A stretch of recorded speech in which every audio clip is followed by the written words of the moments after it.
Hello बच्चों, उम्मीद है आप काफी अच्छे होंगे और नीट के लिए जबरदस्त तैयारी कर रहे होंगे। आज मैं वीडियो लेके आया हूं वन शॉट सेमीकंडक्टर्स के ऊपर। जी हां, one video is equal to one chapter, यानी कि इस वीडियो को देखने के बाद नीट के लिए आपको कुछ पढ़ने की जरूरत नहीं है, बस आप दबा के प्रैक्टिस कीजिए। पूरा आपको अगर फर्स्ट टाइम पढ़ रहे हैं तो भी पूरी चीज क्लियर होगी, अगर रिवीजन के लिए वीडियो देख रहे हैं तो भी पूरी चीज आपको क्लियर होने वाली है। तो शुरू से अंत तक पूरा वीडियो देखिएगा, जिससे कि हर टॉपिक आपकी समझ में आसानी से आ जाए। बहुत ही सरल एक्सप्लेनेशन मैं करूंगा। और हाँ, welcome to Arvind NEET channel. Arvind NEET channel को सब्सक्राइब कर लीजिएगा, क्योंकि मेरा टीचिंग एक्सपीरियंस 25 साल से ज्यादा है और सरल भाषा में मैं फिजिक्स पढ़ाता हूं, जिससे आपको फिजिक्स के न्यूमेरिकल निकालने में काफी आसानी होगी। चलिए स्टार्ट कर लेते हैं। ये रहा semiconductor, one video one chapter और वन शॉट की कहानी। कई बच्चों का रहता है कि इसका पीडीएफ उनको मिल जाए, तो आप अरविंद नीट ऐप को डाउनलोड कर लीजिए। उसके स्टोर सेक्शन में जाइए, यहां पर आपको नीट फ्री पीडीएफ मिलेगी। इसके अंदर जितनी भी पीडीएफ हैं अनलॉक हैं, डाउनलोड करके अपनी पढ़ाई के लिए इस्तेमाल कर सकते हैं आप। और कुछ इंपॉर्टेंट बातें, और क्योंकि समय बहुत कम है और अगर आप क्वेश्चन की प्रैक्टिस कर रहे हैं तो लिमिटेड क्वेश्चन ही आप लगा पाएंगे। उसी को देखते हुए मैंने क्या किया है, आपके लिए नीट श्योर क्वेश्चन बना दिए हैं। इसमें पर चैप्टर आपको 25 क्वेश्चन मिलेंगे, 11 12 दोनों मिलाते हुए, और ये फुली सॉल्व्ड हैं। तो आप इनको यानी 25 एमसीक्यू अगर आप लगा लें पर चैप्टर, तो आपकी बड़ी ऑप्टिमाइज्ड प्रैक्टिस हो सकती है। ये उसी हिसाब से मैंने बनाया है, जिससे ऑप्टिमाइजेशन काफी स्ट्रांग हो और अच्छा रिजल्ट या अच्छा स्कोर कर सकें फिजिक्स के अंदर। तो जो बच्चे नीट श्योर क्वेश्चन लेना चाहते हैं वो अरविंद नीट ऐप को डाउनलोड कर लीजिए। उसके स्टोर सेक्शन में जाइए, वहां पर आपको नीट श्योर क्वेश्चन दिखाई पड़ेगा, उसको लेकर तुरंत लगा मारिए। कम समय में सही क्वेश्चन लगाकर आप बेहतर स्कोरिंग करने के चांस को अपने बढ़ा सकते हैं। बिल्कुल मिस मत करिए ये अपॉर्चुनिटी। और अरविंद नीट टेलीग्राम चैनल को ज्वाइन कर लीजिएगा, लिंक डिस्क्रिप्शन में है, जहां मैं आपको गाइडेंस वगैरह देता रहता हूं। चलिए पढ़ाई की बात शुरू करते हैं, जिस वजह से वीडियो बन रहा है। तो सबसे पहली बात आती है इलेक्ट्रॉनिक्स की। इलेक्ट्रॉनिक्स क्या है? देखिए, इसमें इलेक्ट्रॉन प्लस डायनामिक्स है, इलेक्ट्रॉन का चलना समझ लीजिए। तो यही चीज हम इलेक्ट्रॉन के बिहेवियर की स्टडी करते हैं, उनके मूवमेंट की स्टडी करते हैं जब एक्सटर्नल इलेक्ट्रिक फील्ड लगाते हैं। तो ये ब्रांच जो फिजिक्स की है उसको बोलते हैं इलेक्ट्रॉनिक्स। इलेक्ट्रॉनिक्स के अंदर हम लोग इलेक्ट्रॉनिक डिवाइसेस की बात करते हैं। इलेक्ट्रॉनिक डिवाइसेस में क्या होता है कि मूवमेंट ऑफ जो इलेक्ट्रॉन होता है, या तो वो किसी वैक्यूम ट्यूब में होगा या गैस में होगा या किसी कंडक्टर के सेमीकंडक्टर के अंदर होगा। तो इलेक्ट्रॉनिक जो डिवाइसेस होती हैं वो बेसिकली दो प्रकार की होती हैं, भी हम देखेंगे, वैक्यूम ट्यूब और solid state device. Semiconductor solid state device में आता है। ये कुछ एप्लीकेशंस हैं इलेक्ट्रॉनिक्स के, आप जानते ही हैं, हर telephone, telegram, TV, broadcast, X ray वगैरह। मेजर एप्लीकेशन होता है कंप्यूटर में, क्योंकि आजकल कंप्यूटर तो हर फील्ड में इस्तेमाल हो रहा है। किसी भी फील्ड का आप नाम ले लीजिए। ध्यान रखिएगा कि जो इलेक्ट्रॉनिक डिवाइसेस होती हैं उनको चलने के लिए आपको डीसी सप्लाई की जरूरत पड़ती है, ना कि एसी सप्लाई की। तो अगर आप घर में एसी आ रही है और इलेक्ट्रॉनिक डिवाइस को चलाना है तो एक कन्वर्टर या रेक्टिफायर लगाना पड़ता है जो एसी को डीसी में कन्वर्ट करता है। ये मैं बात बता रहा था इलेक्ट्रॉनिक डिवाइसेस दो प्रकार की। ये रही आपकी वैक्यूम ट्यूब्स, ऐसी दिखती हैं वैक्यूम ट्यूब्स, शायद आपने देखी हो ना, तो फोटो में तो आप देख ही रहे हैं। ये इसके अंदर वैक्यूम हुआ करता था, इसलिए इसको वैक्यूम ट्यूब्स बोलते हैं। वॉल्व बोला करते थे पहले। जो टेलीविजन आती थी बड़ी मोटी वाली, जिसके जो मोटी मोटी टेलीविजन होती थी उनमें ये वॉल्व लगा करते थे, या इनको वैक्यूम ट्यूब्स लगा होते थे। अब ये सेमी स्टेट आती हैं। अब देखते हैं एलईडी वगैरह आप खरीदते हैं, एकदम स्लिम होता है कंप्यूटर का जो मॉनिटर, एकदम स्लिम होता है। वो इसी वजह से पॉसिबल हो पाया है, सॉलिड स्टेट डिवाइस की वजह से। क्या फर्क होता है अभी जल्दी से हम देखेंगे। ये देखिए, वैक्यूम ट्यूब्स की बात करें तो जो वैक्यूम ट्यूब्स होते हैं ये हीटिंग, कैथोड की हीटिंग करने पे चालू होते थे। इलेक्ट्रॉन जो निकलता था वो हीटिंग पे ही बेस्ड था। दूसरा, इसके अंदर हमें इसके अंदर जैसे ग्लास लगा है, वैक्यूम बनाने की जरूरत पड़ती थी। विदाउट वैक्यूम ये ऑपरेट नहीं कर पाएंगे। और इलेक्ट्रॉन्स का फ्लो जो था केवल एक ही डायरेक्शन में था, यानी अगर प्लस से माइनस जा रहा है तो केवल उसी डायरेक्शन में जाएगा। इसी वजह से इसको वॉल्व भी कहा जाता था, क्योंकि इसका टू डायरेक्शनल अप्रोच नहीं था मूवमेंट का। और ये बल्कि होते थे, बड़े होते थे, और कंजम्पशन हाई वोल्टेज पे काम करते थे, 100 वोल्ट पर। बड़े हैं, बल्कि हैं, और इनकी लाइफ जो होती थी वो कम होती थी। रिलायबिलिटी नहीं है, कब फूक जाए मालूम नहीं है। तो ये वॉल्व सिस्टम थे, जो टीवी मोटी वाली आती थी उसमें ये लगा करते थे। हमारे यहाँ जो बचपन में टीवी थी, टेलीविस्टा नाम था कंपनी का, उसमें वॉल्व सिस्टम ही था, अक्सर खराब हुआ करती थी। उसके बाद अब क्या हुआ, 1930s में ऐसे सॉलिड मटेरियल्स देखे गए जिनमें हम इलेक्ट्रॉन्स के फ्लो को कंट्रोल कर सकते थे, और फिर ये सेमीकंडक्टर डिवाइस डेवलप हुई। पहला जो ट्रांजिस्टर है 1948 में बना। सेमीकंडक्टर जो डिवाइसेस होती हैं या जो सेमीकंडक्टर्स होते हैं उसमें क्या एडवांटेजेस मिले, जो सॉलिड स्टेट डिवाइस होती हैं कह लीजिए। सॉलिड स्टेट डिवाइस के अंदर क्या था कि जो इलेक्ट्रॉन का एक्साइटेशन था वो बहुत, हीट से तो आप कर ही सकते थे, उसके अलावा लाइट डालें तो भी एक्साइटेशन पॉसिबल था, थोड़ा सा अप्लाइड वोल्टेज लगा दे तो भी इलेक्ट्रॉन फ्लो करना चालू कर देते थे बड़े आराम से, मतलब कोई ज्यादा दिक्कत नहीं। दूसरी बात, जो चार्ज कैरियर थे उसमें कोई वैक्यूम, मतलब ये वैक्यूम ट्यूब बनाने की जरूरत नहीं पड़ती थी, बिना वैक्यूम ट्यूब के चल सकते थे। सेमीकंडक्टर डिवाइसेस जो होते थे छोटे होते थे और साथ में बड़े लो वोल्टेज पे ऑपरेट कर सकते थे। अच्छी बात क्या थी कि ये कोई हीटिंग इफेक्ट पे काम नहीं करते थे, इसलिए जैसे ही नई वाली टेलीविजन जो आती हैं, एलईडी आती हैं, उनको ऑन करोगे फट से ऑन हो जाएंगी। पहले जो टेलीविजन आती थी आज से 25 साल पहले, उसमें अगर आप वॉल्व सिस्टम पे जो बेचती उसको ऑन करिए तो वो 2 4 5 सेकंड 8 सेकंड लेती थी पिक्चर फ्लैश करने में। तो ये सॉलिड स्टेट में फायदा था कि जैसे ऑन किया वैसे ही आपको मिल जाएगा। इसकी जो लाइफ होती है लॉन्ग लाइफ होती है, हाई रिलायबिलिटी, जल्दी खराब नहीं होते ये, अब है ना, ये डिफरेंस मैंने बताया। अब ये जो सॉलिड स्टेट डिवाइस थी इसके अंदर का मामला समझेंगे, एनर्जी बैंड्स इन सॉलिड्स। अब यहां से हमारी ये बातें समझ में आई, अब उस डायरेक्शन में जा रहे हैं, गहराई में जा रहे हैं। तो देखिए क्या था, अगर कोई आइसोलेटेड एटम हमारे पास है, आइसोलेटेड एटम, तो बोर साहब, मोटे तौर पे बोर साहब ने बता रखा था कि भाई जो इलेक्ट्रॉन किस ऑर्बिट में टहलेगा और साथ में उसकी एनर्जीज कितनी हो सकती हैं, फिक्स थी एनर्जी, क्वांटाइजेशन ऑफ एनर्जी जैसा आप जानते हैं उसकी बेसिस पे एनर्जी फिक्स थी। लेकिन जब क्रिस्टल फॉर्मेशन होता है, सॉलिड स्टेट में कई सारे एटम्स एक साथ आते हैं, तो जब वो एक साथ आते हैं तो एक दूसरे से वो इंटरैक्ट करते हैं, है ना। उस इंटरैक्शन की वजह से इस इलेक्ट्रॉन की जो डिफाइंड एनर्जी है वो नहीं रहती, जो बोर साहब बता गए। तो यहां एनर्जी हो जाती है बदल जाती है इलेक्ट्रॉनों की। क्यों बदल जाती है?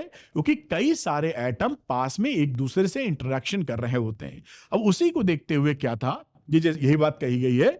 अब जब इंटरैक्शन करते हैं तो यहां बन जाते हैं कुछ कॉन्टिन्यूअस एनर्जी स्लैब्स या रेंजेस, उन्हीं को हम बोलते हैं एनर्जी बैंड्स। तो different energy levels in a certain range called energy bands. और ये एनर्जी बैंड्स कैसे बन जाती हैं? वैलेंस जो बैंड होता है उसमें वैलेंस इलेक्ट्रॉन जो होते हैं, वैलेंसी वाले, उनकी कई डिफरेंट एनर्जी लेवल्स बन जाती हैं, तो वैलेंस बैंड में आ जाती हैं। और जो इलेक्ट्रॉन कंडक्ट कर सकते हैं एनर्जी, वो कंडक्शन बैंड में एनर्जी लेवल होल्ड करते हैं। बेसिकली आपको ये तीन चीजें दिख रही हैं, ये वैलेंस बैंड नीचे वाला, ऊपर वाला ये देखिए कंडक्शन बैंड, और बीच में ये होता है एनर्जी गैप। जो प्योर सेमीकंडक्टर होते हैं उनके एनर्जी गैप के बीच में कोई भी इलेक्ट्रॉन नहीं रह सकता, या तो इलेक्ट्रॉन यहां रहेगा या इलेक्ट्रॉन यहां पहुंचेगा। इसमें एक बात ध्यान रखिएगा कि अगर इलेक्ट्रॉन वैलेंस बैंड में है तो वो करंट नहीं चालू कर सकता, करंट में कंट्रीब्यूट नहीं कर सकता। अगर इस इलेक्ट्रॉन को करंट फ्लो करवाने के लिए सक्षम होना है तो उसको कूद कर यहां आना पड़ेगा। जब वो कंडक्शन बैंड में इलेक्ट्रॉन होगा तो करंट में कंट्रीब्यूट कर सकता है या करंट फ्लो कराने के काबिल बन जाता है। और जो होल्स होते हैं, जब ये इलेक्ट्रॉन जाएगा होल, अभी हम सीखेंगे, तो होल वैलेंस बैंड में करंट फ्लो करा सकते हैं। तो ये बात बड़ी इंपॉर्टेंट है, दिमाग में रखिएगा कि इलेक्ट्रॉनों को यहां पे फ्री इलेक्ट्रॉन आ जाएंगे ना, कंडक्शन वाले, तो फ्री इलेक्ट्रॉन कब आएंगे? जब वैलेंस बैंड से कंडक्शन बैंड में आ जाएं या होल से यहां पर हो। तो ये आप यहां पर समझ गए होंगे।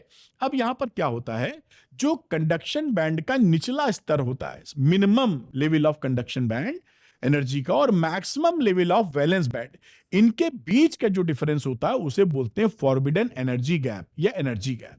इसमें प्योर सेमीकंडक्टर में कोई भी इलेक्ट्रॉन नहीं पाया जाएगा। यही बात लिखी है, कंडक्शन बैंड का मिनिमम नीचे वाला और वैलेंस बैंड का मैक्सिमम ऊपर वाला, इनके बीच का जो गैप है एनर्जी गैप है या फॉरबिडन एनर्जी गैप है। तो it is the energy gap, CBN भी बता दिया। और because free electrons can not exist pure semiconductor में, इस एनर्जी गैप में कोई इलेक्ट्रॉन नहीं रह सकता है। तो width of forbidden energy gaps depends upon the nature of substance. ये एनर्जी गैप कितना चौड़ा होगा ये डिसाइड होगा कि किस टाइप का मटेरियल है। अलग अलग मटेरियल का अलग अलग एनर्जी गैप होता है। Width is more than valence electron are strongly attached with nucleus. अगर बोला जाए कि इसकी विड्थ ज्यादा हो रही है तो इसका सेंस क्या है कि वैलेंस बैंड में जो इलेक्ट्रॉन हैं वो काफी तगड़े तरीके से न्यूक्लियस से अटैच हैं, जल्दी उसको छोड़ने को तैयार नहीं है। और width of forbidden energy gap को हम इलेक्ट्रॉन वोल्ट में रिप्रेजेंट करते हैं। ये एनर्जी गैप है ना, तो अभी हम देखेंगे इसकी बेसिस पे कई चीजें।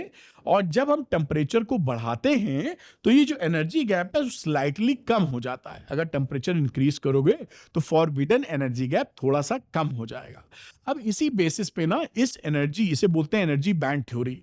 इस एनर्जी बैंड थ्योरी पे एनर्जी गैप, एनर्जी जो बैंड बता रहे हैं, इसकी बेसिस पे मेटल्स को, सेमीकंडक्टर को और इंसुलेटर को एक्सप्लेन करते हैं। तो ये देखिए, पहली बात, मेटल्स को कैसे एक्सप्लेन किया जाता है, इसमें दो केस बन जाते हैं। पहला केस क्या है, ये केस 1 केस 2 लिखा है। केस 1 में क्या होता है कि वैलेंस बैंड के कुछ इलेक्ट्रॉन कूद कर कंडक्शन बैंड में ऑलरेडी गए हुए होते हैं। टेम्परेचर थोड़ा सा भी रूम टेम्परेचर हुआ तो कंडक्शन बैंड पार्शली फिल्ड हो जाता है, वैलेंस बैंड पार्शली इंप्टी हो जाता है। तो ऐसे जब सिचुएशन बनती है, क्योंकि कंडक्शन बैंड में इलेक्ट्रॉन मौजूद है तो वो कंडक्टिविटी या करंट फ्लो कराने के काबिल हैं, तो वो आराम से करंट को फ्लो करा देते हैं। ये जो मेटल्स हैं वो लिथियम, सोडियम, पोटेशियम होते हैं।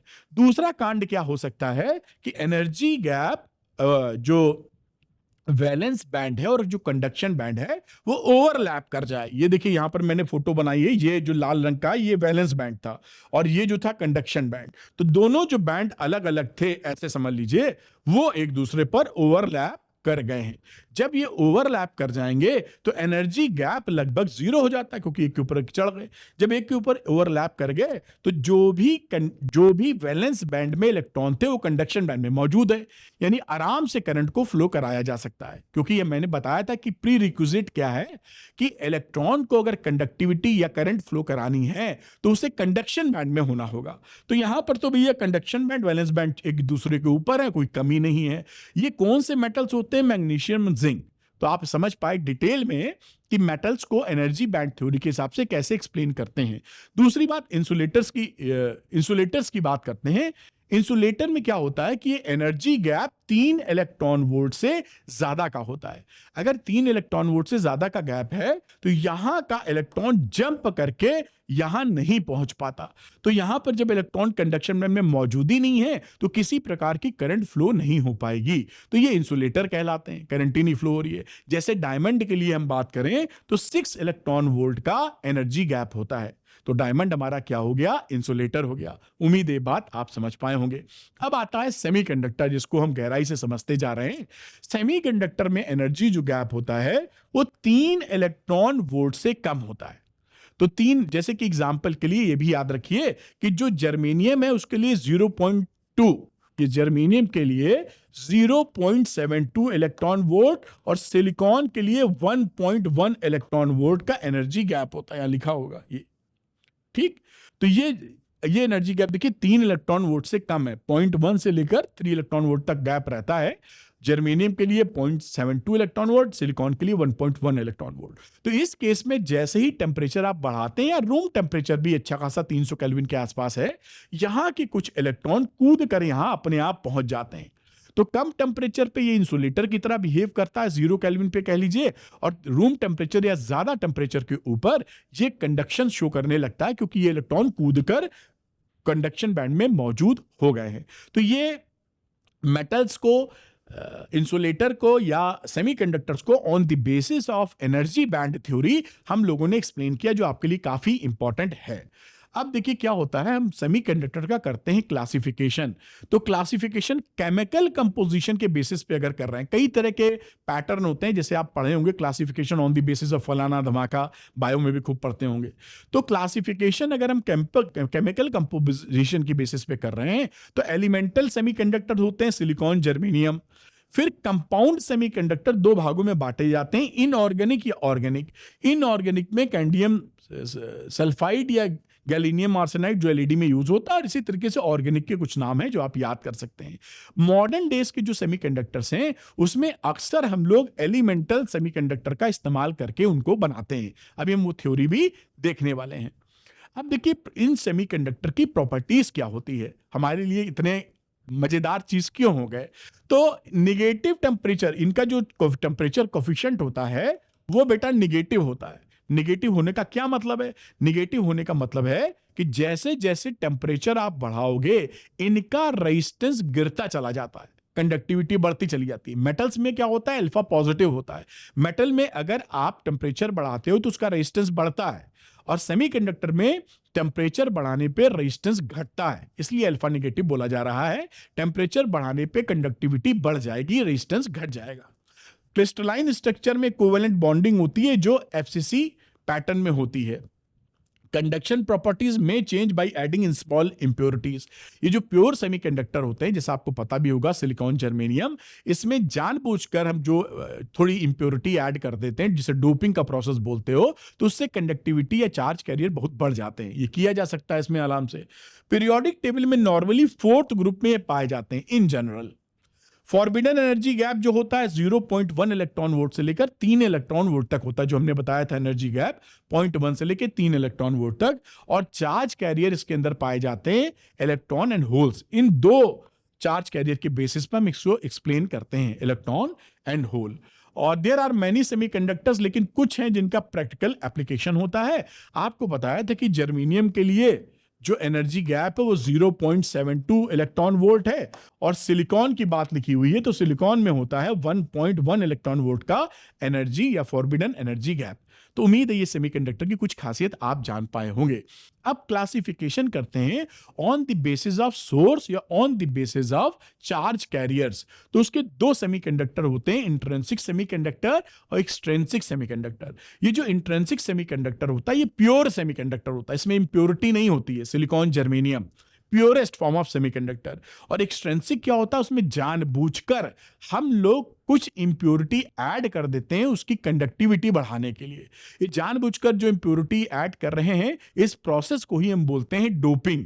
तो इस प्योर में थोड़ी इंप्योरिटी ऐड कर दें और ज्यादा कंडक्टिविटी पाएं तो वो कहलाएगा इम्प्योर सेमीकंडक्टर या डोप्ड सेमीकंडक्टर या एक्सट्रिंसिक सेमीकंडक्टर। बात पकड़ में आई होगी। अब इंट्रिंसिक सेमीकंडक्टर देखते हैं। मतलब इंट्रिंसिक सेमीकंडक्टर वो हैं जो purest form of semiconductor. Silicon है तो सिलिकॉन ही सिलिकॉन के एटम है और कोई नहीं मिल रहा है वहां पर, ठीक। अब इसके जैसे जर्मेनियम या सिलिकॉन होते हैं प्योरेस्ट फॉर्म ऑफ सेमीकंडक्टर या इंट्रिंसिक सेमीकंडक्टर्स। इनके अंदर जो चार्ज कैरियर पाए जाते हैं वो इलेक्ट्रॉन और होल्स होते हैं। दो चार्ज कैरियर हैं। होल जो होता है क्या होता है अभी हम बताएंगे। इलेक्ट्रॉन तो आप पहचानते ही हैं, होल को हम पॉजिटिव चार्ज की तरह ट्रीट करते हैं, उतना ही पॉजिटिव चार्ज मानते हैं जितना इलेक्ट्रॉन पे निगेटिव चार्ज होता है। तो प्लस इसका चार्ज हो गया माइनस ही और इसका हो गया प्लस ही, ऐसे मामला। खैर आगे चलते रहेंगे। अब हम एक्सप्लेनेशन जो करेंगे, जो इंट्रिंसिक सेमीकंडक्टर होगा, एक जो एक्सट्रिंसिक सेमीकंडक्टर होगा, उसकी दो थ्योरी के बेसिस पे एक्सप्लेनेशन किया जाता है। एक थ्योरी है वैलेंस बॉन्ड मॉडल, इसको अभी नहीं देखें, अभी देखेंगे हम लोग। वैलेंसी के हिसाब से कोवैलेंट बॉन्डिंग के बेसिस पे समझाते हैं। और दूसरा एनर्जी बैंड मॉडल, जो कि हम सीख चुके हैं, conduction band, valence band, energy gap, वो। तो इन दो मॉडलों के बेसिस पर हम सेमीकंडक्टर का एक्सप्लेनेशन करते हैं। तो इंट्रिंसिक की बात कर रहे हैं तो इंट्रिंसिक को भी इन दोनों मॉडल के बेसिस पे समझ लेना बेहतर होगा। तो पहला आ गया वैलेंस बॉन्ड। वैलेंस बॉन्ड का मतलब वैलेंसी वाली बात, कोवैलेंट बॉन्डिंग वाली बात। तो यहां पर अगर आप देखें तो जब 0 केल्विन टेम्परेचर है उस समय सिलिकॉन या जर्मेनियम लिए हैं तो 4 सिलिकॉन के बाहर आउटर ऑर्बिट में इनके 4 इलेक्ट्रॉन पाए जाते हैं। तो ये बाजू वाले से 4 इलेक्ट्रॉन लेकर ऑक्टेट पूरा कर लेते हैं। देखिए 1 2 3 4 इनके और 1 2 3 4 ये। तो कुल मिला के ये देखिए इन्होंने अपना ऑक्टेट पूरा कर लिया, स्टेबल है। सब लोग ऐसे ही कर लेते हैं एक दूसरे से कोवैलेंट बॉन्डिंग बना के, 4 अपने बाहर और 4 दूसरे से ले लिए, शेक हैंड कर लिया, बढ़िया, कोई दिक्कत नहीं। लेकिन जैसे ही आप रूम टेम्परेचर पे लाते हैं या इसका टेम्परेचर बढ़ाते हैं, होता क्या है कि जो बॉन्डिंग में इलेक्ट्रॉन मौजूद है, टेम्परेचर मिलने की वजह से उसकी थर्मल एनर्जी बढ़ जाती है और वो इसको छोड़कर निकल लेता है। तो जब इस बॉन्डिंग को छोड़ के तोड़ के चला जाएगा तो ये इलेक्ट्रॉन को बोलते हैं, जो थर्मल एनर्जी की वजह से गया है, थर्मली जनरेटेड फ्री इलेक्ट्रॉन। अब ये फ्री इलेक्ट्रॉन है, ये कंडक्शन करने के लिए तैयार है, कोई रुकावट नहीं है। और जो अपनी पीछे सीट वैकेंट कर जाता है, इसी को हम बोलते हैं होल। है ना। तो जो इलेक्ट्रॉन छोड़ के गया है वो फ्री इलेक्ट्रॉन, और जो सीट किसी सीट पे बैठा था वो सीट पे उठ के चला गया, तो जो चला गया वो फ्री इलेक्ट्रॉन, जो सीट खाली हो गई वो होल। होल को पॉजिटिव प्लस चार्ज की तरह ट्रीट करते हैं। तो होल क्या, ये मैंने आपको बता दिया, इलेक्ट्रॉन पे अगर माइनस ही है तो होल के ऊपर प्लस ही हम लोग समझ के चलते हैं। ठीक है, तो इस तरीके से कहानी बनी। तो यहां पर एक चीज आप जान रहे हैं कि जितने इलेक्ट्रॉन छोड़ के जाएंगे उतने ही होल पैदा होंगे। भाई जितनी सीट खाली होगी, सीट खाली करने वाले जितने हैं उतनी सीटें खाली पड़ी हैं। तो यहां Ne is equal to NH बोला जाता है इंट्रिंसिक सेमीकंडक्टर में। Ni का मतलब इंट्रिंसिक सेमीकंडक्टर की चार्ज डेंसिटी। ये क्या है, number of charges per unit volume. एक यूनिट वॉल्यूम में कितने नंबर ऑफ चार्जेस हैं। तो Ne बराबर NH बराबर Ni। तो ये रूम टेम्परेचर के ऊपर ये स्थिति हो जाती है। ये हमने वैलेंस बॉन्ड मॉडल के आधार पे समझाया कि कैसे कंडक्शन या करंट फ्लो होगी इंट्रिंसिक सेमीकंडक्टर में। ठीक, अब यहां पे टोटल करंट की बात अगर हम करें तो टोटल करंट की वैल्यू होती है जो इलेक्ट्रॉन से करंट बन रही है प्लस होल जो करंट बना रहे हैं। तो I is equal to IE plus IH, that is the total current in intrinsic semiconductors. ठीक, अब यहां पर अगर ये जानने की कोशिश करें कि कितने टेम्परेचर पे ये कितने इलेक्ट्रॉन इसको छोड़ के गए हैं, तो उसका भी एक फॉर्मूला होता है, अंदाजा ले लीजिए। Ne का मतलब है थर्मली जनरेटेड फ्री इलेक्ट्रॉन्स किस टेम्परेचर पे। तो C कांस्टेंट है, E न है E की power minus Eg upon 2kT। Eg होता है आयनाइजेशन एनर्जी और K होता है बोल्ट्जमैन कांस्टेंट और T होता है एब्सोल्यूट टेम्परेचर। तो T की वैल्यू आप बढ़ाते जाएंगे तो उससे Ne बढ़ता चला जाता है। तो इस रिलेशन से आप ये जान सकते हैं कि फला टेम्परेचर पर कितने इलेक्ट्रॉन निकल के गए हैं। इलेक्ट्रॉन डेंसिटी है बेसिकली, यूनिट वॉल्यूम में कितने इलेक्ट्रॉन हैं, ये आपको पता चल जाता है। इसको थोड़ा ध्यान रखिए, पेपर टफ आया तो उसका इस्तेमाल, न्यूमेरिकल नहीं आएगा, कॉन्सेप्चुअल क्वेश्चन आएगा क्योंकि इसमें न्यूमेरिकल भारी पड़ जाएगा। और ये हम बता ही चुके हैं कि Ne बराबर NH equal to Ni in case of purest form of semiconductor या इंट्रिंसिक सेमीकंडक्टर। ठीक, अब होल्स की बात कर लेते हैं। जो मैंने बताया था तो सरलता से मैंने समझा दिया था कि इलेक्ट्रॉन जो अपनी सीट वैकेंट करके जाएगा, उस सीट को जो वैकेंट किए हैं उसे हम होल कहते हैं। होल कोई फिजिकल क्वांटिटी असल में नहीं होता, जो कोवैलेंट बॉन्डिंग में जो मोशन है इलेक्ट्रॉन का उसको एक्सप्लेन करने का तरीका है। आप अगर कभी नहीं ये जानते थे तो आप इतना समझ लीजिए कि जो सीट वैकेंट की है इलेक्ट्रॉन ने, वो भी जो होल बन गया है उसको होल बोल रहे हैं।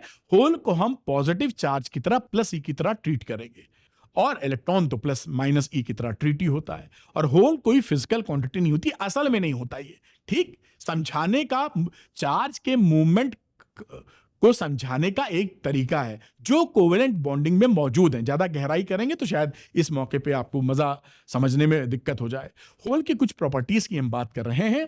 तो a hole is just a vacancy created by an removal of an electron जो कोवेलेंट बॉन्डिंग में था। ये बात, इसका जो इफेक्टिव मास होता है वो इलेक्ट्रॉन के इफेक्टिव मास से थोड़ा सा ज्यादा होता है।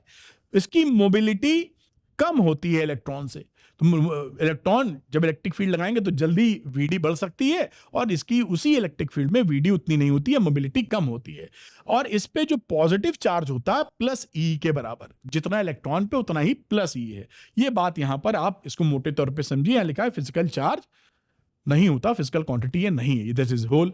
अब जैसे मैंने दो मॉडल की बात की थी तो वैलेंस बॉन्ड मॉडल तो हम समझ चुके, वैलेंसी के आधार पे। अब दूसरा आ गया एनर्जी बैंड मॉडल। तो एनर्जी में 0 केल्विन पे क्या होता है, इलेक्ट्रॉन्स वैलेंस बैंड में मौजूद है और ये कंडक्शन बैंड एम्प्टी है। आपको बताया था कि अगर करंट को फ्लो होना है तो इन इलेक्ट्रॉनों को कंडक्शन बैंड में होना होगा। तो कंडक्शन में तो है ही नहीं, तो इस समय ये नो कंडक्टिविटी, कोई करंट का फ्लो नहीं होगा।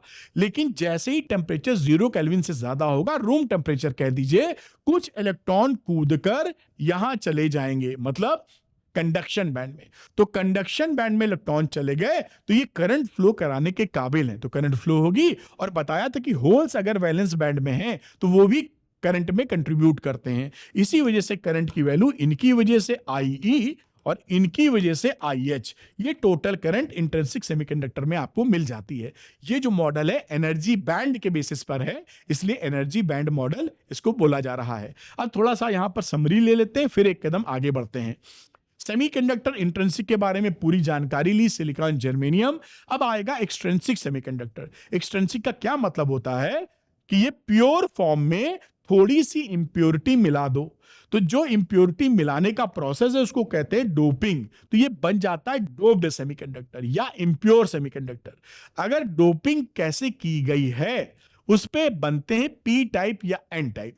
तो अगर आपने सिलिकॉन, जर्मेनियम में ट्राईवैलेंट वैलेंसी जोड़ दी है, जैसे कि इंडियम, बोरॉन, एल्युमिनियम, तो ये पी टाइप सेमीकंडक्टर बन जाएगा। और अगर आपने सिलिकॉन, जर्मेनियम में पेंटावैलेंट वैलेंसी वाला +5 वाला कोई जोड़ दिया है, आर्सेनिक, फास्फोरस या एंटीमनी, तो ये एन टाइप बन जाएगा।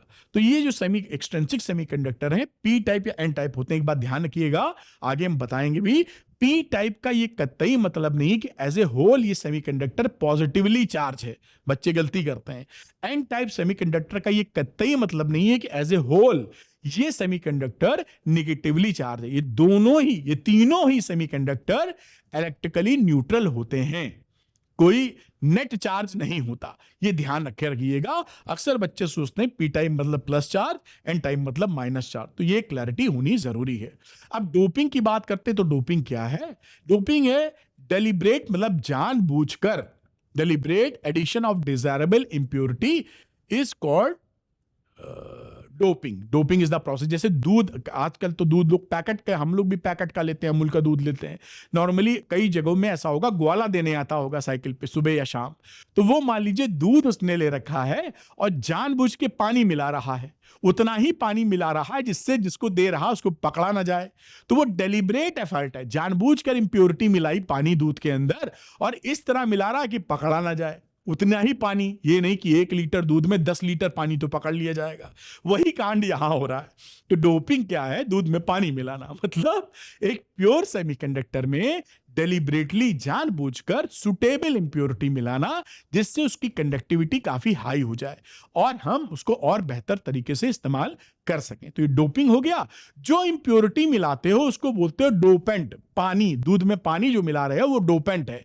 तो जो इंप्योरिटी आप कहते हैं उसे कहते हैं in general dopant atom.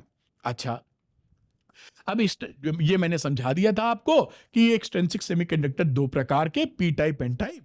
Silicon, germanium में अगर आप एल्युमिनियम 3 ट्राईवैलेंट वैलेंसी वाला जोड़ोगे, एल्युमिनियम, इंडियम, बोरॉन, तो बन जाएगा पी टाइप, और पेंटावैलेंट वाला फास्फोरस, आर्सेनिक, एंटीमनी, तो एन टाइप। ये बात यहां पर लिखी गई है वही। अब इसका फिर एक्सप्लेनेशन फिर चालू होता है, valence bond model, energy band model, दोनों से। तो पहला डिस्कशन हम कर रहे हैं वैलेंसी के बेसिस पे। तो वैलेंस बॉन्ड मॉडल है ना, एन टाइप को पकड़ा है वैलेंस बॉन्ड, क्योंकि एन टाइप, पी टाइप 2 होते हैं। तो एन टाइप में क्या होता है, ये आप यहां पर सिलिकॉन या जर्मेनियम था, उसके अंदर आपने क्या किया, पेंटावैलेंट एटम ऐड कर दिया। पेंटावैलेंट एटम में 5 उसके इलेक्ट्रॉन बाहर पाए जाएंगे। तो इसने क्या किया, ये 4 लोगों ने मिलके, ये 1 2 3 4 ने मिलके 4 से ऑक्टेट पूरा कर लिया। अब 5वां इलेक्ट्रॉन इससे बस लटका हुआ रहता है। मतलब वो, क्योंकि 5वें की जरूरत नहीं है, वो जबरदस्ती लटका है क्योंकि पहले से लटका था, अब ये लटका हुआ है। अब होता क्या है कि जैसे ही थोड़ी सी एनर्जी देते हैं, ये लटका हुआ इलेक्ट्रॉन फट से टूट जाता है तो फ्री हो जाता है। तो आपको पहले की बनस्पत जब ये एडिशन नहीं किया था, उस समय इलेक्ट्रॉन तोड़ने के लिए आपको काफी, जैसे सिलिकॉन में 1.1 इलेक्ट्रॉन वोल्ट देनी पड़ रही थी एनर्जी, या 0.72 जर्मेनियम में अब बहुत ज्यादा कम देनी पड़ेगी। यही बात हो जाती है। तो यहां पर ये जो एटम आप ऐड कर रहे हो, जैसे कि एंटीमनी, फास्फोरस, आर्सेनिक, इन एटम को बोलते हैं डोनर एटम, क्योंकि ये इलेक्ट्रॉन डोनेट कर रहे हैं, इनके पास से ये इलेक्ट्रॉन मिलेगा हमको, तो ये डोनेट कर रहे हैं, इसलिए इनका नाम बोला जाता है डोनर एटम। बात समझ में आई आपको? अब देखिए इसका फायदा क्या हुआ कि जो जर्मेनियम को पहले हमें 0.72 इलेक्ट्रॉन वोल्ट देना पड़ रहा था प्योरेस्ट फॉर्म में, इंट्रिंसिक में, अब वो केवल हमको देना पड़ रहा है 0.01 इलेक्ट्रॉन वोल्ट। इतना ही एनर्जी दोगे कि लटका हुआ इलेक्ट्रॉन खट से टूट जाएगा। अब सिलिकॉन की बात करो तो सिलिकॉन में 1.1 इलेक्ट्रॉन वोल्ट पहले देना पड़ता था प्योरेस्ट फॉर्म में, इंट्रिंसिक में। यहां पर केवल आपको 0.05 इलेक्ट्रॉन वोल्ट ही देना पड़ता है, तो टूट जाता है। तो इससे कंडक्टिविटी बढ़ गई, जरा सा आप एनर्जी देंगे, कई सारे आपको फ्री इलेक्ट्रॉन मौजूद मिलेंगे। तो दिस इज गुड पार्ट। अब इसमें क्या होता है कि जो मेजॉरिटी चार्ज कैरियर होते हैं वो इलेक्ट्रॉन होते हैं, क्योंकि यही आसानी से टूटते हैं। कुछ होल भी होते हैं, ऐसा नहीं कि होल होते ही नहीं है, अंदर तो मामला चल ही रहा है, कुछ कूद रहे हैं, फांद रहे हैं। तो लेकिन मेजॉरिटी चार्ज कैरियर होंगे यहां पर इलेक्ट्रॉन और माइनॉरिटी चार्ज कैरियर होंगे होल। तो इस एन टाइप सेमीकंडक्टर में Ne की वैल्यू Ns से काफी ज्यादा होती है। फिर ध्यान रखिएगा, एज ए होल ये सेमीकंडक्टर निगेटिवली चार्ज नहीं है, क्योंकि यहां पर जितना 5 इलेक्ट्रॉन है तो इसके अंदर 5 प्लस भी हैं, तो 5 प्लस 5 माइनस न्यूट्रल।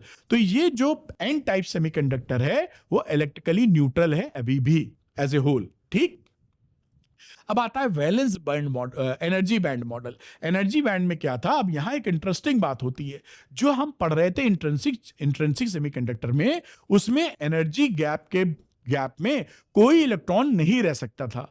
लेकिन यहां क्या होता है कि जो हमने डोनर एटम ऐड किए हैं, इंप्योरिटी ऐड की है, उसकी वजह से एक डोनर एनर्जी लेवल बन जाता है इस एनर्जी गैप में। ये जो डोनर एनर्जी लेवल है just below the conduction band बनता है, और ये गैप भी याद रखिएगा 0.01 electron volt, just below the lowest energy level of conduction band. ये लोएस्ट एनर्जी लेवल है कंडक्शन बैंड के, उसके जस्ट नीचे। अब इलेक्ट्रॉन यहां टहल रहा है, उसको जरा सी एनर्जी दी तो यहां से कूदकर यहां चला गया, तो बहुत जल्दी हो गया ना, बड़ी कम एनर्जी पे चला गया। यही वजह है कि आपको जैसे ही इलेक्ट्रॉन कंडक्शन बैंड में पहुंचा आपका करंट फ्लो होना चालू हो जाएगा। तो ये आपका हो जाता है एक्सट्रिंसिक सेमीकंडक्टर या एन टाइप का एनर्जी बैंड का एक्सप्लेनेशन। यहां आप पूरी बात ये सब लिखिए जो मैंने समझाई, ये ध्यान रखिएगा। एक्सट्रिंसिक में ये donor energy level just below the conduction band है। पी टाइप पढ़ेंगे तो वहां एक आ जाएगा एक्सेप्टर एनर्जी लेवल जो just above the valence band होगा, वो समझेंगे भी। तो ये बात आप समझ पाए, इंट्रिंसिक में कोई एनर्जी लेवल नहीं, एक्सट्रिंसिक में एन टाइप में डोनर एनर्जी लेवल आपको मिल रहा है।